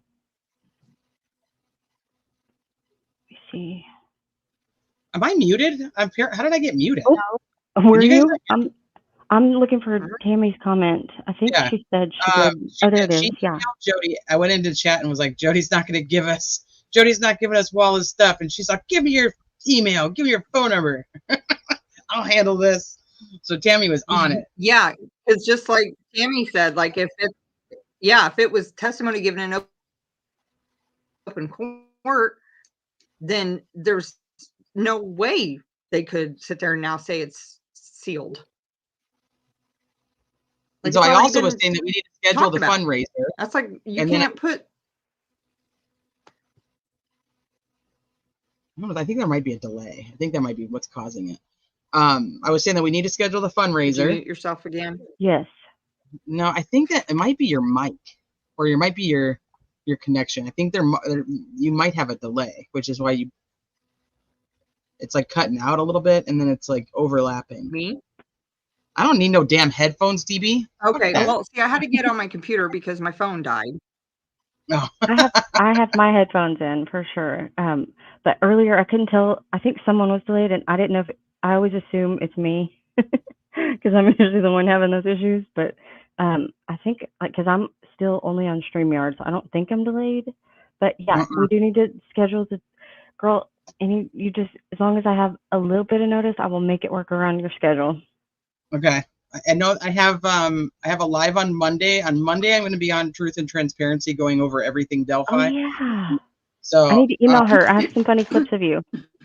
Oh God, why are you sending funny clips of me? She was asking the other day in chat about anybody has any good clips of T's work or whatever, and I actually do have some. Like, because sometimes I'm like, oh, I'm gonna want to find that later, and they're all good. Oh shit. Who knows? One of them's funny, but most of them are good. So I have that's really all I have scheduled next week. I want to watch. There's a trial that's happening next week. It's probably not going to be a super long one, but I do want to watch it. I don't know if I'll get to do a live on it or not. I think Bob's actually going to be streaming it. So Essentially, it's a case that's like 10 years, about 10 years ago. The husband went missing. They just said, yeah, he just left us. We don't know why. And they ended up finding him buried under the patio in the backyard. And then about last year, their daughter, who's now a teenager, says that it was her that actually killed her dad, and the judge won't allow that in. So it's a very interesting case. It shouldn't be like a super long case, but I think it'll be interesting watch. Yeah.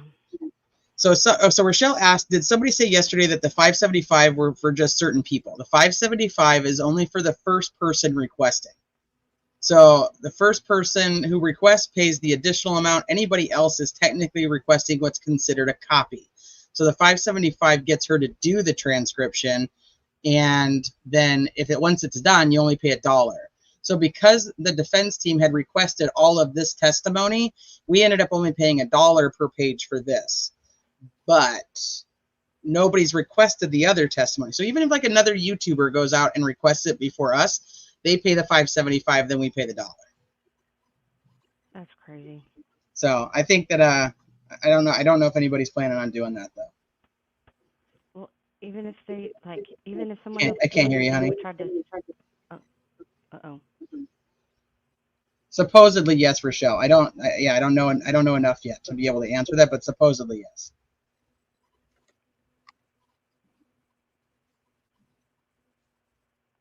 Am I delayed? And I'm all for No, the you're just watermark, very but it looks like a nipple. What? It's very quiet. Damn it. What? I Looks like turned- a what? You know what? I turned off the settings that people were saying to turn off. Is that better? It's so No, very you quiet. sound so far away. Weird. I turned off all the settings people said to turn off. Nope.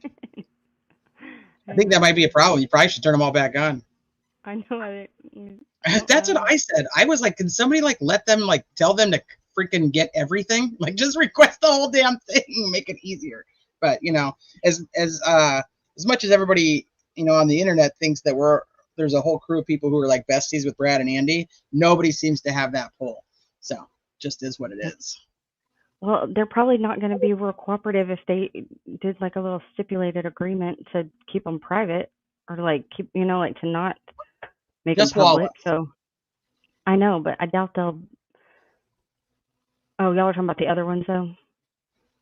I'm talking about everything else. Yeah, the rest of Gotcha. everything. I don't remember all of the. I don't remember everybody who testified. I'd have to go back and look at everybody's notes. But I know Click and Murphy just because those were so important to me. And then I know that big offers to prove and like opening statements that I remember people going over in their notes that I was like, that's important. That's important. That's important. I think Amber Holder testified at this one too. Did she not? So we don't have her. Yes. Who else there was? Like I said, I don't remember. Yeah, but what I was trying to say before my computer wanted to stop doing things is, yeah, like I'm all for the watermark, but the one that was up the other day looked like nipples. Oh, my watermark? Oh. Yes. So here's kind of the deal on how I choose to watermark things, and this is my own personal preference, so it doesn't mean like I expect anybody else to follow what I follow. If I pay for something, I watermark it.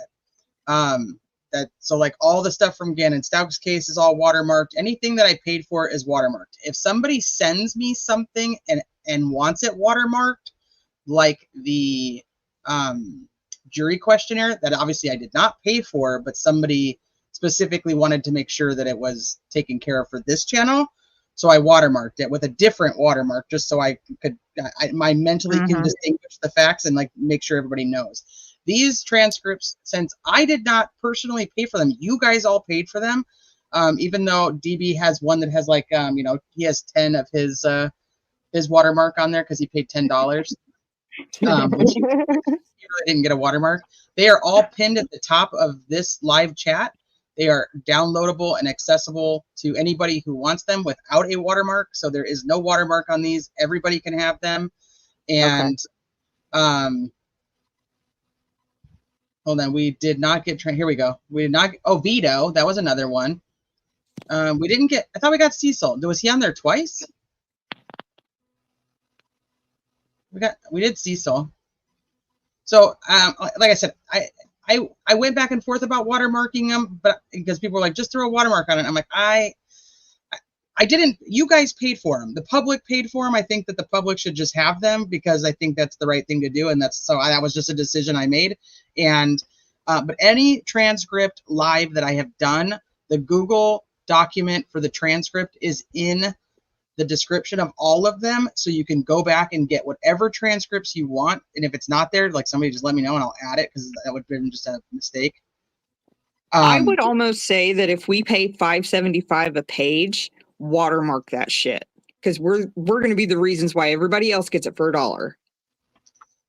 It's just, yeah, but it's tough because, like, for me, like, it's my watermark, and you guys are paying for it. You guys are the public, so I mean, it should be accessible to you guys. We are paying you. We are paying to get the transcript for us. I felt about doing it. So then I felt like, so watermark it that says paid for by the community. That's not a bad idea. Ooh. And your watermark is as subscribers and payers of transcripts. That's our watermark. I feel that's like, yes, I paid for that. I think of it as my watermark personally. But anyway, like, these are already out. I've already posted them. They're posted in the description of both live chats from yesterday and today. They're posted at the top of this. There is no watermark on them. Have at it. And that's for anybody who wants to use them. Like, there's no, I don't need anything for it. Like, it's just here, they're there. You guys paid for them. I just felt like you guys should have them. And there's a lot of people who don't talk in my chats. Like, people consider, like, lurkers who messaged me privately, like, hey, I want to donate to you. So that we can have them public. And so, I mean, it's just, I don't know. I just felt like it was the right thing to do. So that's how I did it. Well, also, there's just so many more, like, little channels here and there popping up that I'm noticing that are coming, like, especially anything to do with Delphi, that are randomly popping up that that are getting brought to me probably because of your page. And I just feel like if we watermark everything, that's going to bring you more viewership, because they're going to be like, oh, whose watermark is that? You know? Paid for them twice though, so I don't really know how that helps the cause. Like, we were working all together to get them, and for some reason everybody decided to pay separately and double the amount of funds that we're paying to Carroll County instead of doing it as a group, which makes no sense to me. But I mean, like I've said over and over again, each their own. So I'm glad that you guys decided to make them public, but that really doesn't have anything to do with me, because you guys all chose to not work with me to get them. So on that note, I'm hungry and I'm going to hop off of here. Me too.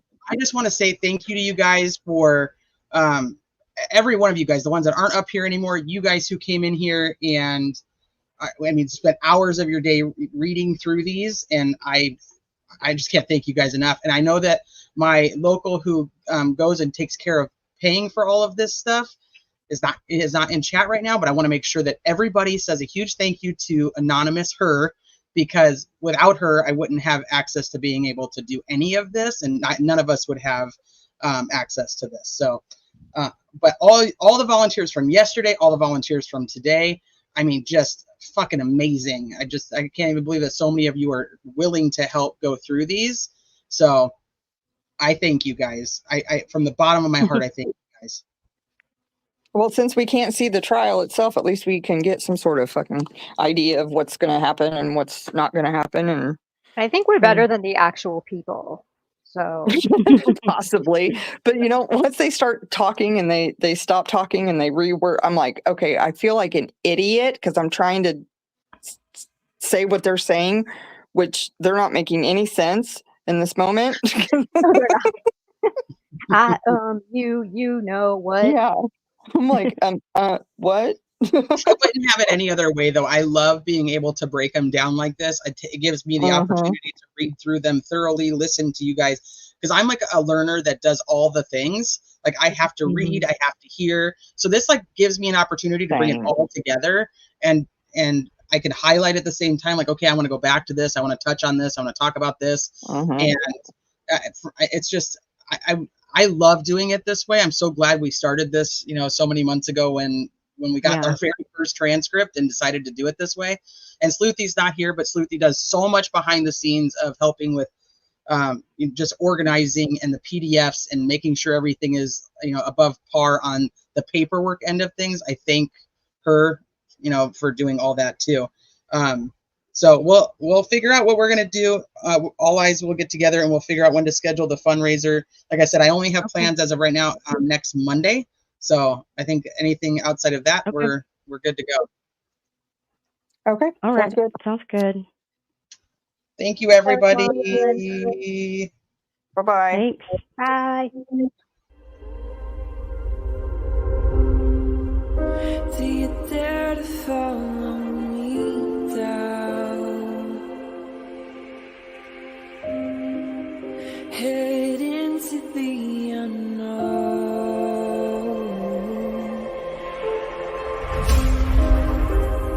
Down the rabbit hole.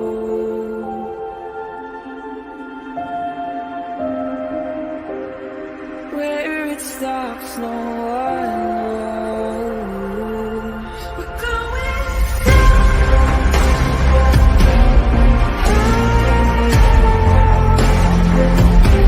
We're going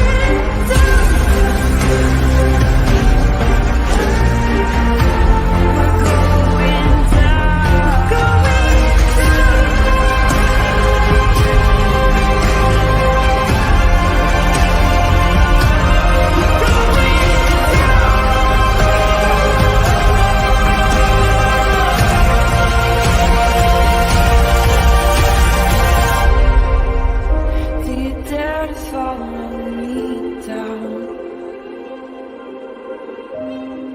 Head into the unknown.